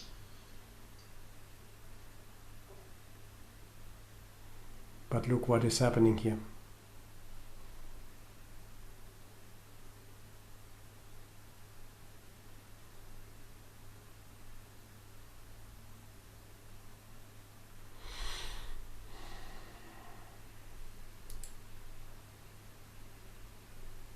I want to point you to this area again, because given we are not so brave that we are short from the beginning on, and there's also a valid argument to say, okay, stay out of the market for the first 15 minutes or 10 minutes. But let's wait the first 15 minutes what is happening in the market. And then we are looking to start, okay, the market is down. We will see in the correlation topic why this is a valid view on the market. And then we want to participate in the trade. You know, we see here stop run. We could join the market here, somewhere at 23 even or something like that. Or we missed that too because we haven't been concentrated enough to see that. And then we are looking for a second chance. Do you remember we talked about absorption and the pattern, the possible pattern? The market is going down, has a small retrace, or the market is steadily going down, find somewhere liquidity, then retracing back because some covered their shorts, and then continuing in the move down. No.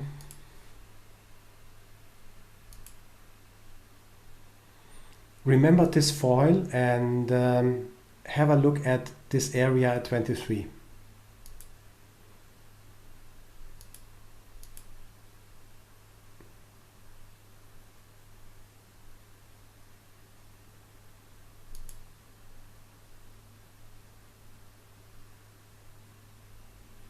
Again.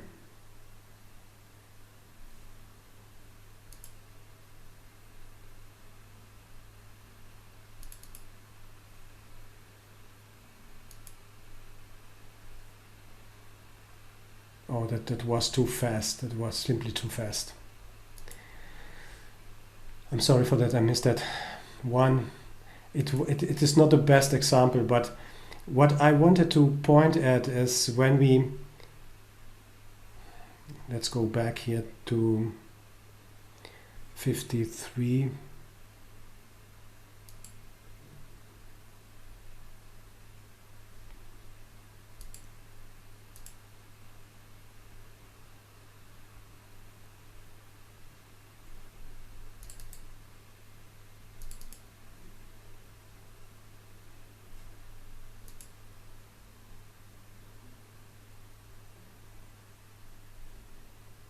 Oh no, excuse me, I'm completely wrong here. So that's the area I wanted to have. Excuse me. So let's go back again. Okay. This was the stop run here.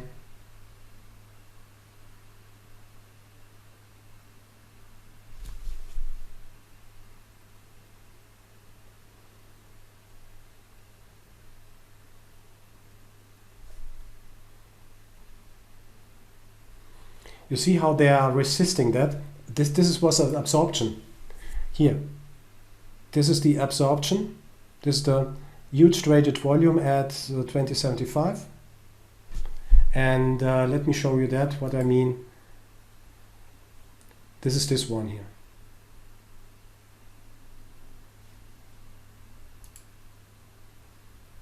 That one. And when that happened, it's not the big volume, but anyway, it is visually greater and bigger than all other dots on the chart. It's simply there. Something happened and they absorbed a good amount of volume here.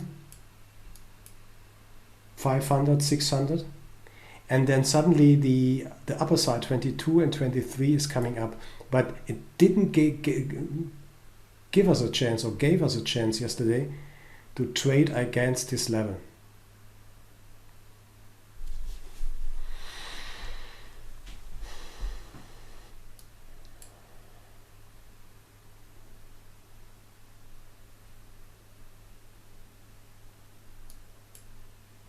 They flipped the book here. And why is this likely to happen? What is the intention of this book flipping?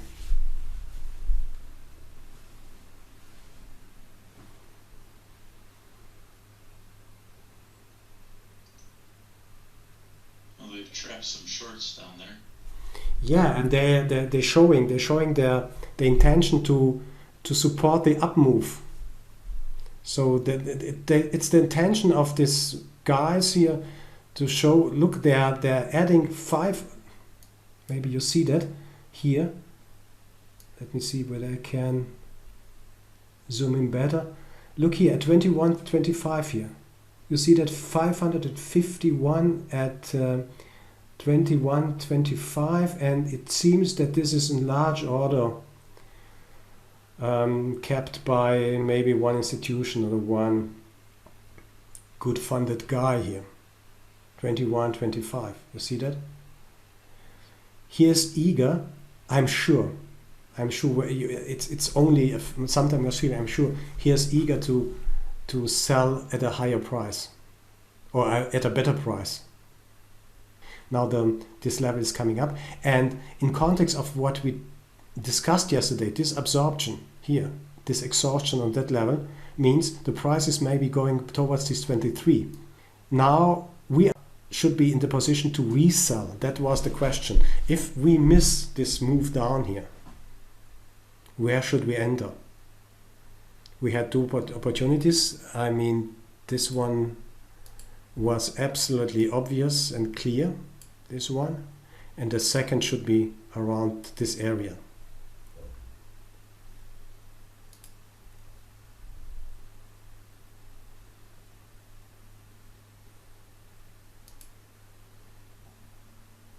But as said, we didn't get any chance to sell here at 22.50. When you see then what is happening here.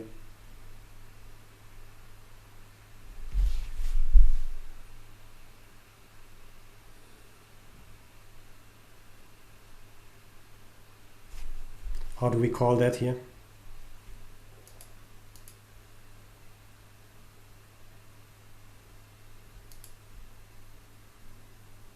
What happened here?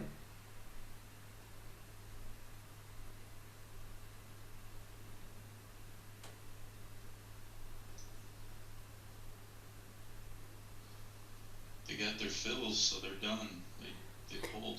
No, I would like, yes, I wanted just to bring your attention that they have reached what they wanted, because they wanted to press the price down, their muscles, and they cancelled everything. That means business is done here. They don't expect that this price is going back again toward this 23 level. It is done. I don't know, because we don't know whether they wanted to this price level to sell again, because it didn't get there. It didn't even touch this area, which should be this scenario for us. That means, yeah, did what they wanted. But when you see this one, when you see this pattern here in the liquidity, then you are sure that the business is done. They don't expect at this moment that the price is going back. There are other intentions. Maybe they want to have the price further down, but this was a good area to resell or to find a sell position here. So I would have waited until 22, 23 to get a short. It's a little bit annoying that they didn't touch this 22 area. So you have to rejoin the move.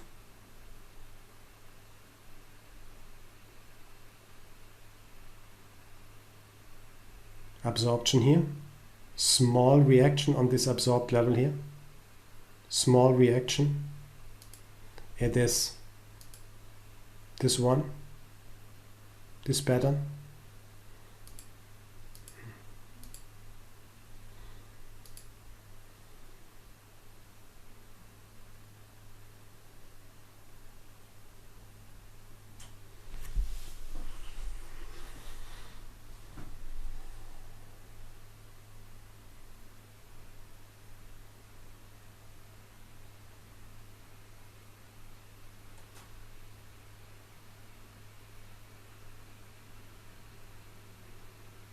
This could be also a stop run here.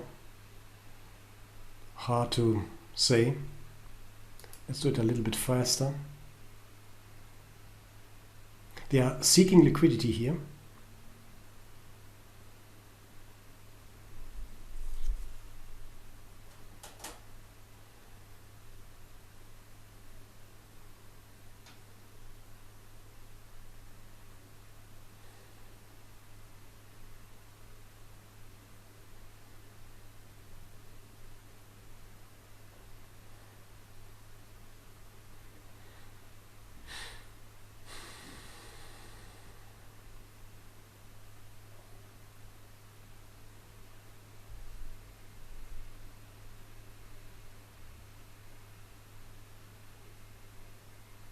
I don't know, what was the low yesterday?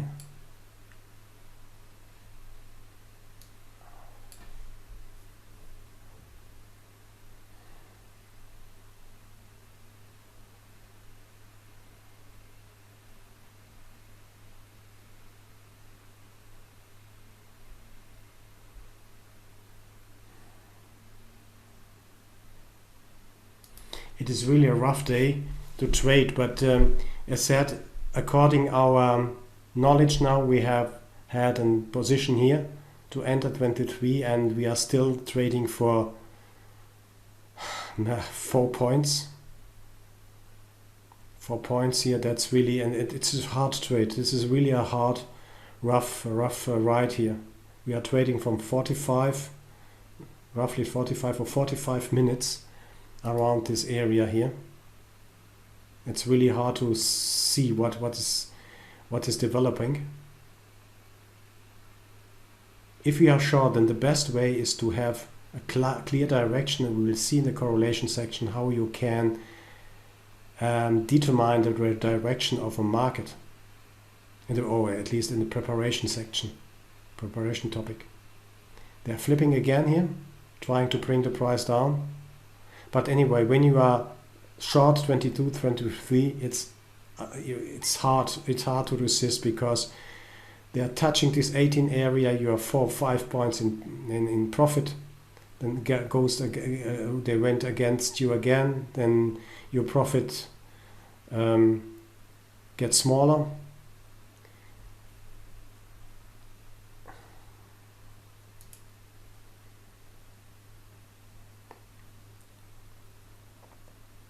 Wow. Okay. That's the point where I want to discuss with you. It is really hard to find a good entry on the way down here. To be very open, it depends on your experience, what you know, how you prepare yourself for the trading day, and so on and so on. It's not easy. We had, maybe let's just say it, we had a long position here because everything pointed and everything was okay for a long position, but it doesn't work, or maybe it works only for a break even or for one tick if you're lucky. That's absolutely okay, that happens. But then if you are not aware or you miss that, because, and that happens more than often when you are going for a coffee or you're going to restrooms or whatever, it happens in that specific moment that the market is doing something you are awaiting maybe 1 or 2 minutes before. So that's an unwritten rule of the markets to do whatever they wanted to do or what you expect then when you're not around. That's absolutely normal. It's a little bit a joke, but anyway, it's my experience. So it's really hard to find an entry here. So you see the market's going down and up. We have a nice retracement area here. We had a nice retracement area. Even that didn't work. Even that didn't work yesterday.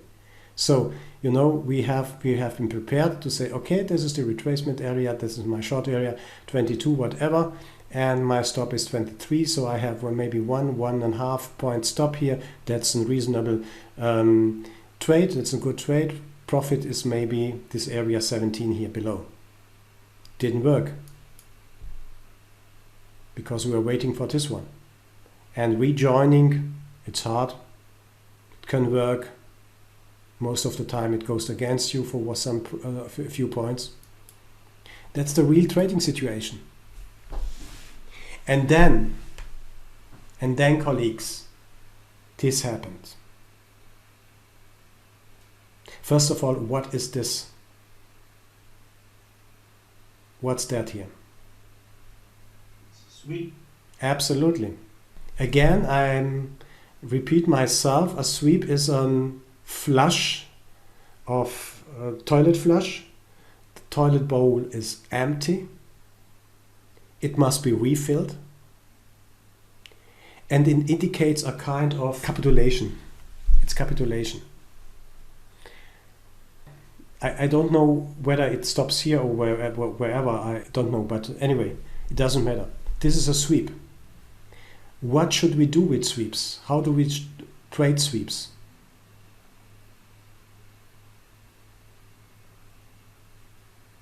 We trade in the opposite direction. Absolutely.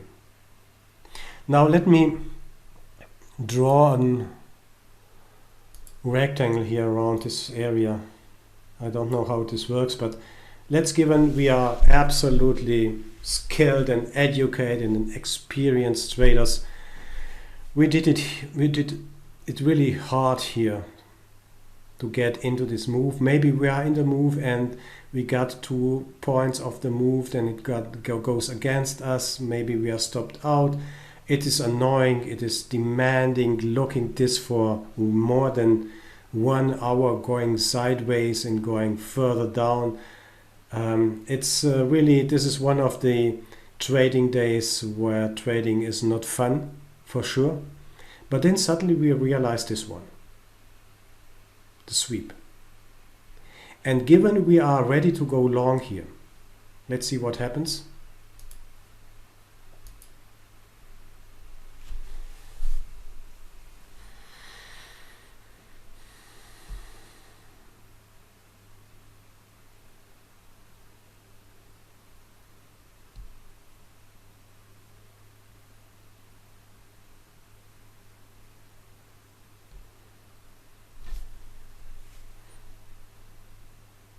Just a moment. I think this window jumped down.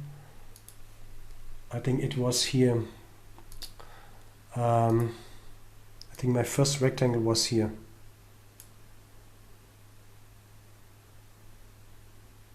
So our first trade wouldn't work here at this area. But then it can happen that you don't get a fill here and it works in you, and then it goes very fast against you. You will be stopped out here. But we have an energy loss all on the way down. You see that here? the art is now to understand and to get an entry for a long entry, because we must go against this sweep. It sounds a little bit weird for you maybe, but you see that this was the biggest one, and then the second one comes in. This is the second flush. Someone flushed the toilet bowl again, but the power of this flushing is going is less and less and less and less. So we are waiting until we get a reason to buy this area. It's really, I'm not sure whether I would how would I trade it, but it is for sure that this area here is a buying area. It's not the best example now. We had a sweep, it goes against us, and then it goes a second sweep and then a third sweep. That can happen, yes. But be sure that this area comes to an end. The question is then either 1 point below 15 or maybe 2 points below. This area happens, yes, 15 and 2 points below, they turned the market up. But at the lowest point of this move, yes, looking at the very bottom, the volume, you really have a big divergence. Yes, of course. There's a huge divergence. The question is now, we will we'll discuss this one. The best one is they're coming back, retracing this area again, and you must be prepared that they are hitting 1 point or 1.5 point more. So they are going a little bit deeper or further of the bottom of the sweep. But look here at the volume. Look at the volume here. And then watch the volume coming down. This is the first flush, the second and the third flush. When you see like the third leg, and this is the end of it. Yes. With the very low volume at the bottom. Yes, the question is now where to enter and what to do now. But the point is, we have to understand that these moves are the end of a swing. The best one is they are swinging back, retesting these 14 and 15 area, and then swings back. This was really a weird one, so I would have been stopped out possibly, and then I have to re-enter at a later point here. But anyway, that happens. We can't prevent that. But be aware that these sweeps are capitulation to the market. They're no more, and they're selling everything. They are canceling. They are closing their position, and they are turning back the price up to other levels. So if you miss the price, the way down, and it was demanding, then know that this area becomes an opportunity for us to buy or to go against the sweep. We have to go against the sweep.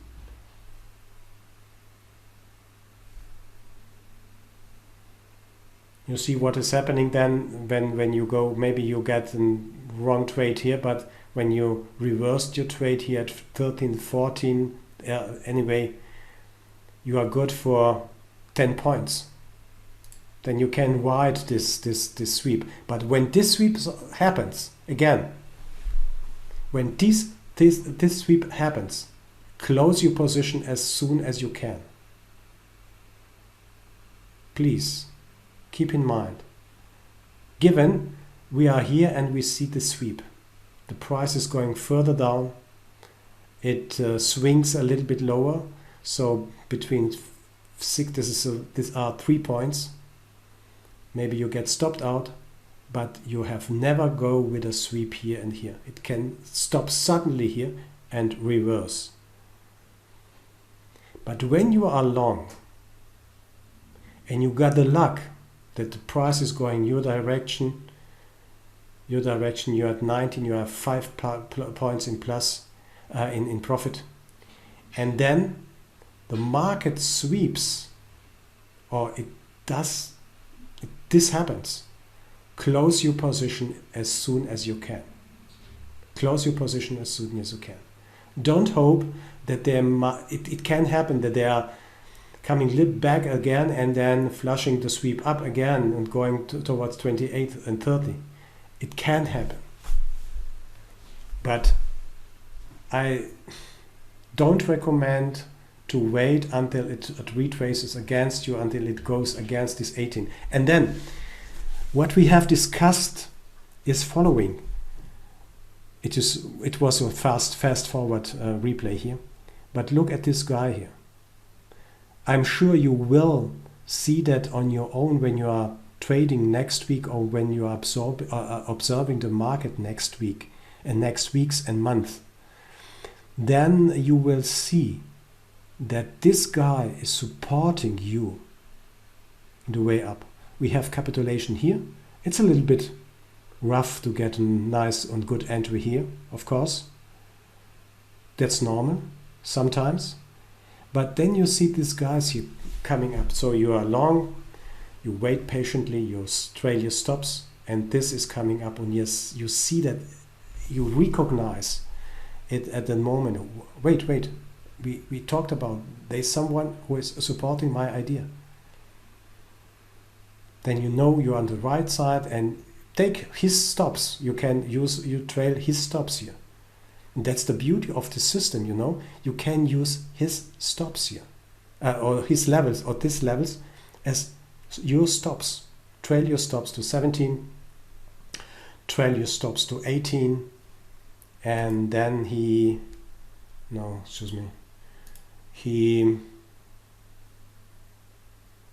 closed this position, I think it was here, 21.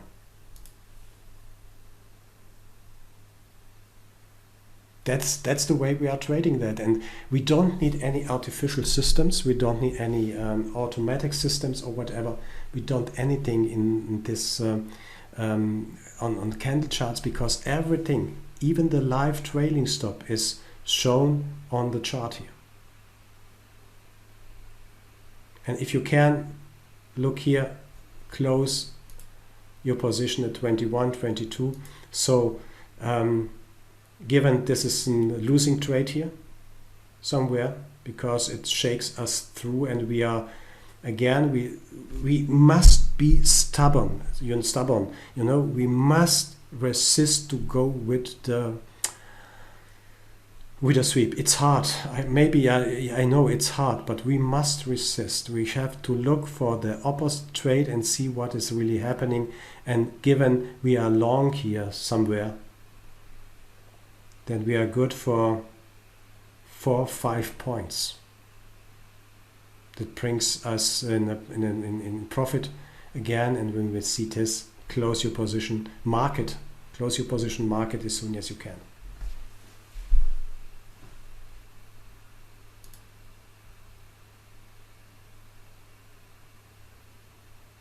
So one strategy could be, we will talk about that, to wait for sweeps.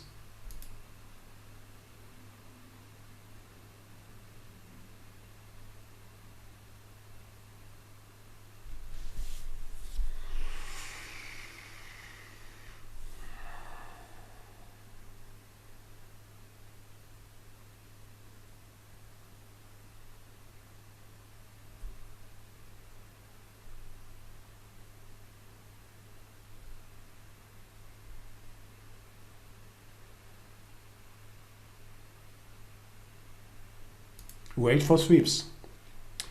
And this one, as we discussed earlier, this was a picture book, a picture book trade. That's what we want to see. Sweep,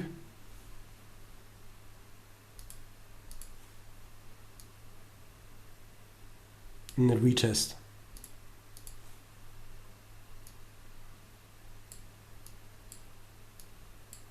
Very clear entry here. Very absolute. Sorry? I said look at the volume at the bottom. a second, Yes, second push. yes. Look here. That's a, we have several, we have 2 or 3 arguments. First of all is the volume. We know what a sweep is, how it works. It's a flush of a toilet bowl. There's no water in the toilet bowl anymore. It must be refilled. It retests this area and accept tolerance of 1.5 points. The second argument is the volume. All energy is taken out of the market. You see that here. Energy is known as volume. And look here below the divergence. Let's see what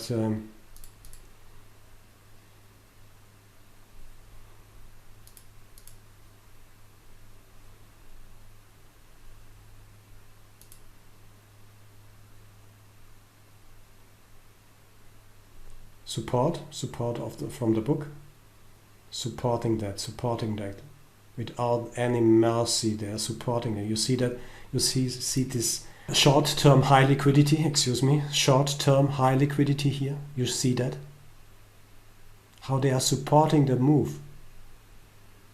And in this moment, you know you are right. That's the beauty of the data visualization.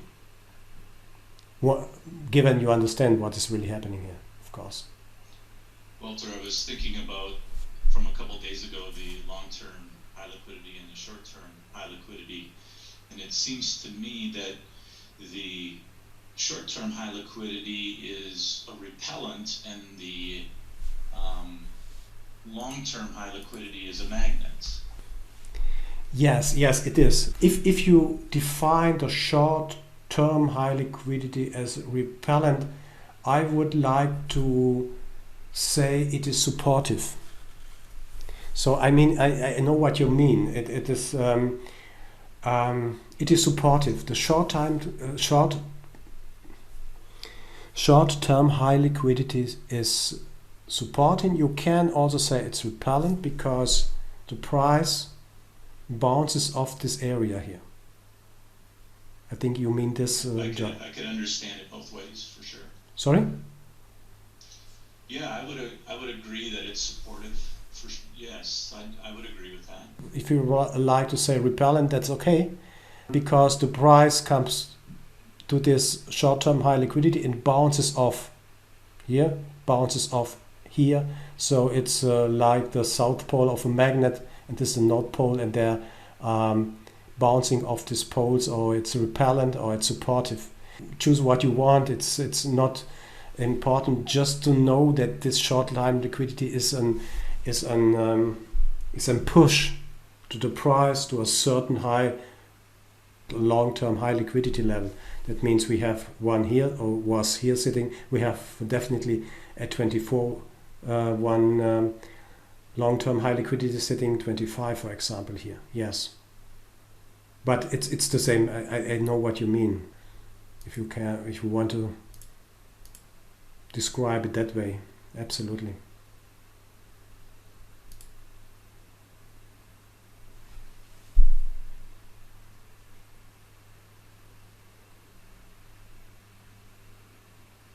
Now the profit was 18,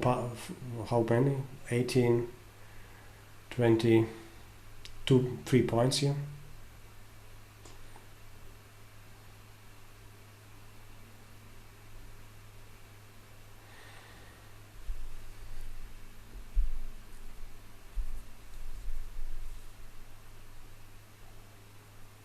We will see another example maybe tomorrow. Don't know what the market did today. What we learned from yesterday's market is when we are prepared right, we can re-offer or rebid. It depends on the direction of the market. In this case, I suggest if you know in the preparation what the market is likely to do, then to re-offer and to ride the move down. If you don't find an entry, if you really don't find an entry, and it's absolutely a little bit obscure, you don't know what the market is doing here, then wait. Wait for a sweep up, as like a stop run here. This is the best one. Or you wait even for this sweep. And when we are lucky, then the sweep works right away, right ahead of the touchdown of the bottom, and it goes up. Sometimes it's a little bit more difficult to get in. But if you join this right, and you know that we have a huge volume here, if you rejoin this right here, this move here, then it's good for a few points. You know, and that's the next indication, this is the capitulation. You know that you have to you know that you have to exit the trade. You know that you have exit the trade if you're long. If you're not in the game, then you know you can rejoin, but it's really hard to get here in, and you have to exit here again. You can take this one and ride a move for two points again towards, maybe, I don't know whether this VWAP is correct, because this is only a recording here, for 2-3 points. So you have enough chances. You've got enough chances, or you will get enough chances to ride a move and to see all the fine stuff of the move, what is happening and where it is going to, where you have to exit. And if anyone to you in this trading circus, in this trading arena, is telling you, we can't see the targets, we can't see where the price is going to, so be prepared to trade or whatever, it is simply not true. When you are skilled, when you know what to looking at, or where to looking at, then you will know also where to exit. I think the exits are more evident than the entries. The entries are sometimes really hard to get and to understand. I mean, hindsight, we need this method, this replays here to understand what the market is doing. But it's absolutely the best sign when this happens here. Because it's fast, 90 degrees, it's fast, it happens. So the question is, what do we do with the remaining time we are sitting in front of the screen and waiting for our entry? That's really hard to answer, and it depends really on you, on your character, your personality, what you trade, what market you trade, and how you want to trade.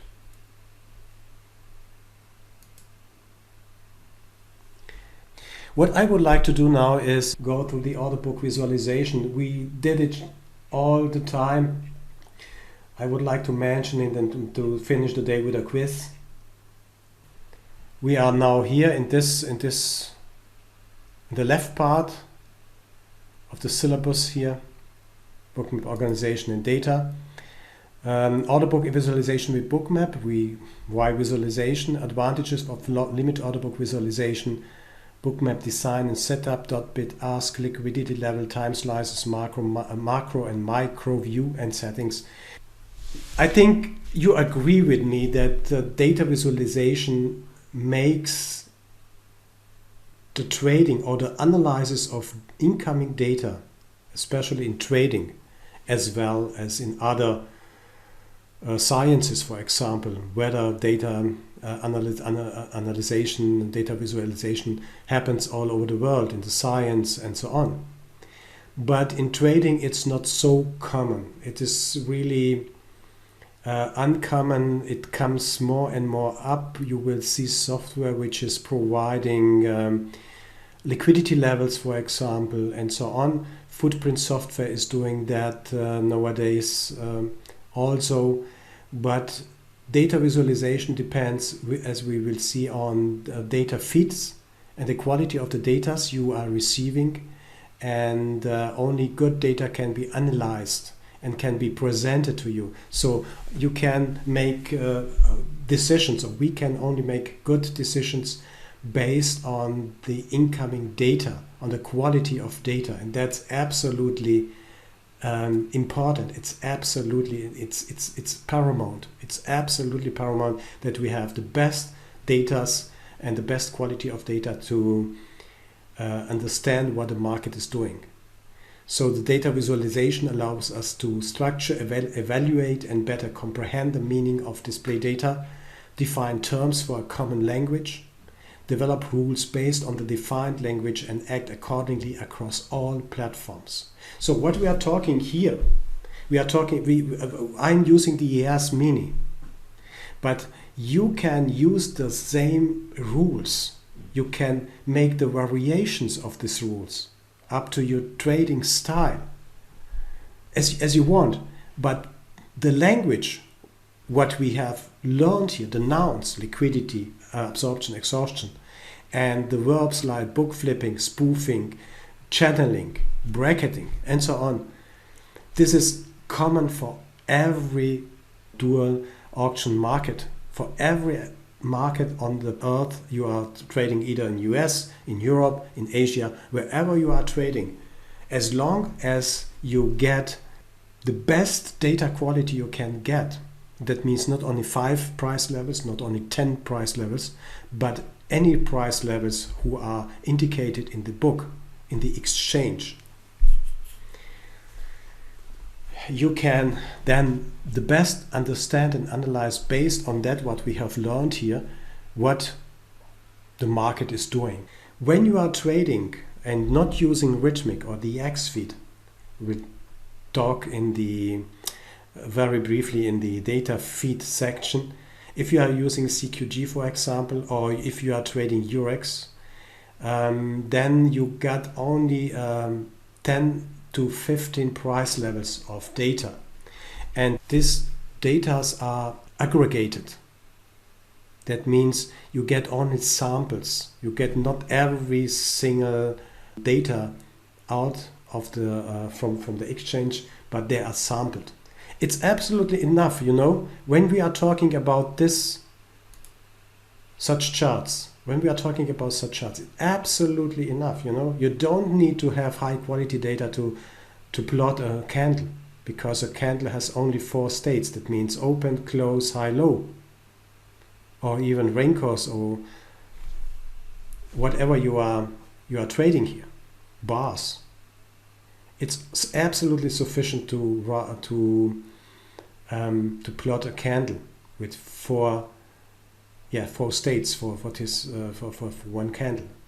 But when we are looking into the depth of the market, when we are looking at the limit order book, in the depth of the market, and when you want to understand these sweeps, which are great trading opportunities, then we have changed our equipment and software equipment, of course, and also the data delivery equipment.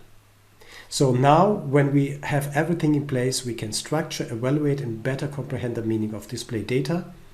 We can form a common language like we did, or we are doing here this week. And now, when we here as a team understand this language, when we are discussing about liquidity, when we are discussing about absorption, exhaustion, and so on, then we can discuss on the same level. Like this short-term high liquidity can be repellent. Yes, of course. By that we mean that it acts like a support. The price bounce off this levels where this short-term high liquidity comes in, because it's support.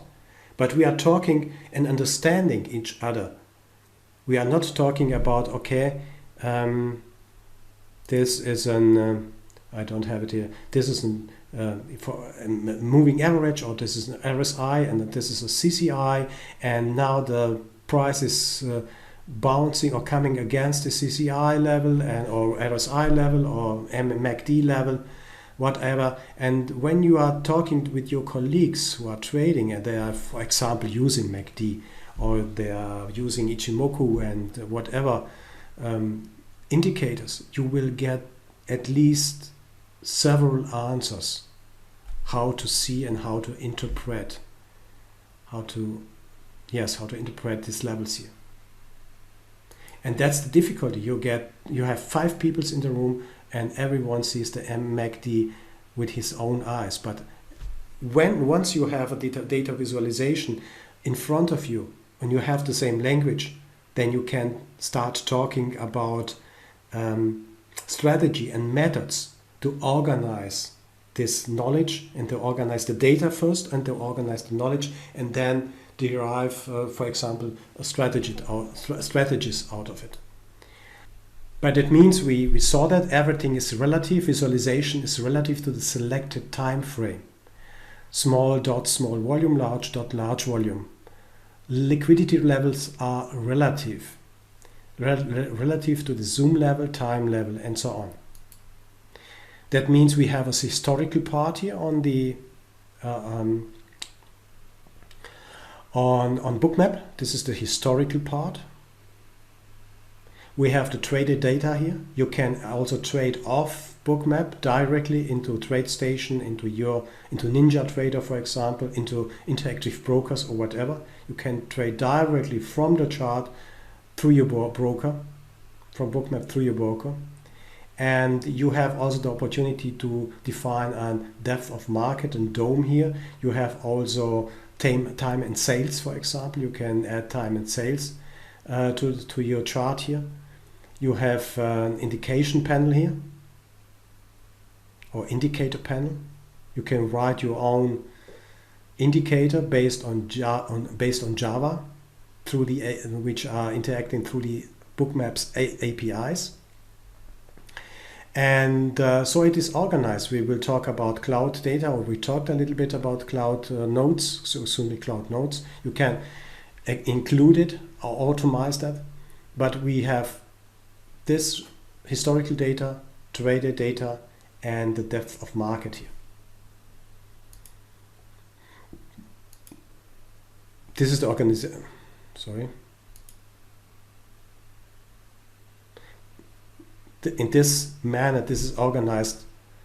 This manner that we have the historical part, the actually traded parts here between those lines, and the price. Here we have the price. We have the depth of market.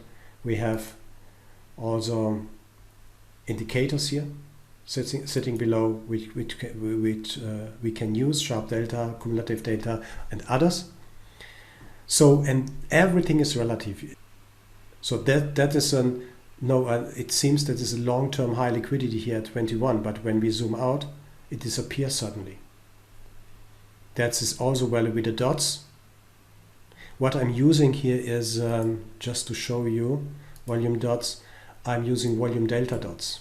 You can also use total volume. Then you see the split between buys and sells on the volume, in the volumes here. I'm using volume delta, which is a little bit more comfortable for myself. So I'm using also 3D bubbles instead of 2D normal bubbles, because I think it's, at least for myself, a little bit more beautiful. Everything is relative, meaning of dots and volume, and that's what when we are talking about sweeping, I find this very nice cartoon on the net. It's an old one, but it's true. So and anyone starts, I've got a stock here that could really excel, sell, and then the panic comes in. And that's what we can explain with this movements here. It's not exactly the same, but when you look, I don't know where I have, but when you look at the yes,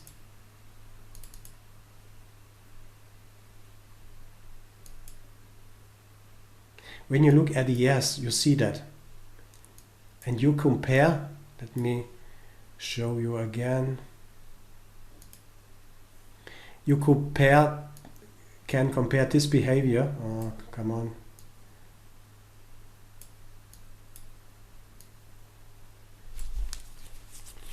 You can compare this up move. You see how fast it goes up.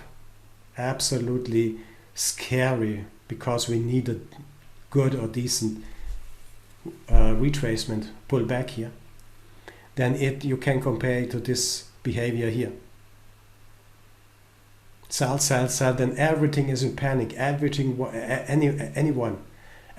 wants to buy, everyone wants to buy, everyone wants to buy. Then the market goes back, back, back. Then sell, sell, sell, sell. This is madness. I can't take anymore. Goodbye. Goodbye. Bye. Bye. Bye, bye, bye, bye, bye. And it goes, excuse me, this is this one here. Bye, bye, bye, bye, bye, bye, bye. And the panic started again. And then the wheel turns again, the wheel turns again. So it's going down, it's going up, and so on. Never trade with but against big volume. Avoid the Pavlovian reflex trap. Most traders are trapped at highs and lows. That's what we learned in the sweeps. But when you are an investor who are not day trading, if you are a long-term investor, for example in shares, then you have also to obey the same principles like we learned for the day trading in ES. It's always the same mechanism. When we have pullbacks, then it's more likely that it's going up, up, up, up, up. You should have a look at different markets to see whether they are exaggerated at the moment or this specific moment, and so on. All these mechanics apply to every market. Now we are concentrating on day trading. And by day trading, I mean for myself, day trading is not to scalp, not to go for one tick, but to get maybe 2, 3, 4, 5 and more points out of the market with 1 or 2 trades. That's my goal. I don't want to make the broker rich. I want to make myself, yes, comfortable, rich. I don't know, but to make myself rich. That's my goal. So when you see big bubble, please keep in mind, don't go with the big volume. Stay aside. See this volume maybe as absorption on any way. If you want to split the dot, you can split the dot in, and you can get the information out how much was traded, at what time was it traded, and you can read out what is really happening at the lowest. Let me show you that. When we zoom in, at the lowest possible level. The lowest possible level. That's absolutely fine, guys. When we are discussing, and sitting together, have a glass beer or wine, and discussing the behavior of the market and why is this red and why is this green and so on and so on. What happened here? That's absolutely okay. But in trading, we have only 2 questions to answer: when to trade and where to trade.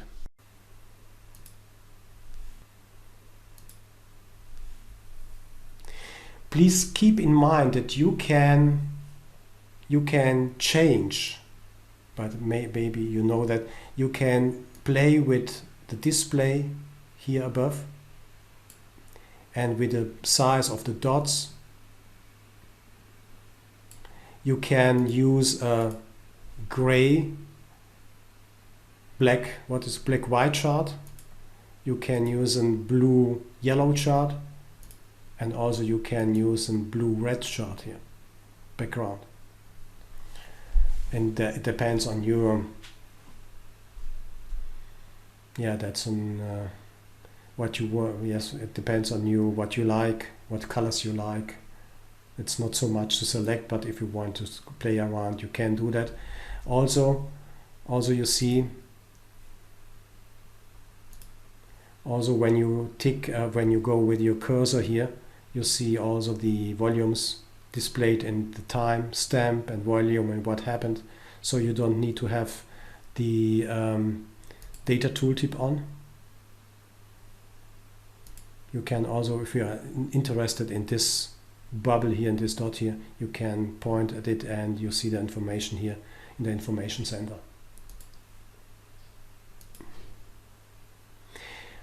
My trading advice to finish this chapter is, my trading advice is following: use higher time frames and don't lose yourself in micro view. You want maximum profit with just a few trades. I know colleagues who are doing 400, 300, 400 trades a month. And they are in profit, they are still profitable. That's absolutely okay.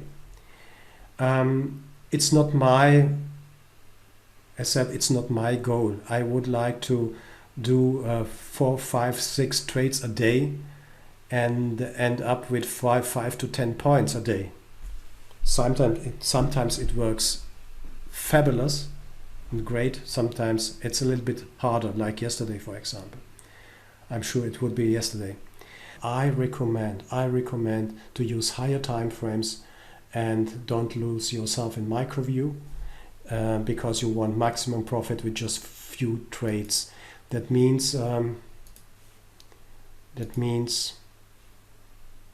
you can trade this way and take every possible information out of the market. Or you can also trade this way to see really what happened the last hour, what happened the last 1.5 hours here. You see the sweep here, you see the sweep here. What is happening? We will talk about VWAP. And then you will maybe try to find an entry and to go for several points. Hopefully, when the market proves you right and you have luck on this day, this trade can or could go from 18 to 25, for example, to this liquidity level. So it depends on when you are in, then you are trying to find a target or 2 targets, several targets on the way up or way down, depends on where you are. Then you have to manage your position. Don't give anything away. If it goes against you, close your trade immediately. And then use the dome as a guide for you. When you see something unusual in dome, for example, at this distribution area, like shown in YouTube, close your trade, enjoy your day. You did a great job following this seminar up to here. Thank you. To relax, I have prepared a short quiz about market mechanics. You will find the link to the quiz in your confirmation email you got when you purchased this online seminar. If not, please send an email to education@dtwtrader.com. Tomorrow we are going to start with the part 6 strategies, and we are going to the correlation part, which is absolutely important. Then we are flipping to or going to daily trade preparations, and after the preparation section we are summarize all the strategy, and I have put some strategies for you together based on that what we have learned. We will have hopefully enough time for exercises tomorrow, but it is absolutely important that we are going to the strategies and correlation section. Correlation is so important. You will see why, and you will see how to utilize it for yourself, or utilize yourself, or using for yourself in your daily preparation, because it allows you to say or predict, I would like to say predict, what the day is offering you in your instrument, what is likely to happen in your instrument when you look left and on the right side. That's absolutely imperative to know and to go through that. And on Friday we will do other nice stuff around Bookmap and the additional indicators in Bookmap, and doing also exercises. So have fun, enjoy your life, and we meet tomorrow. Bye bye.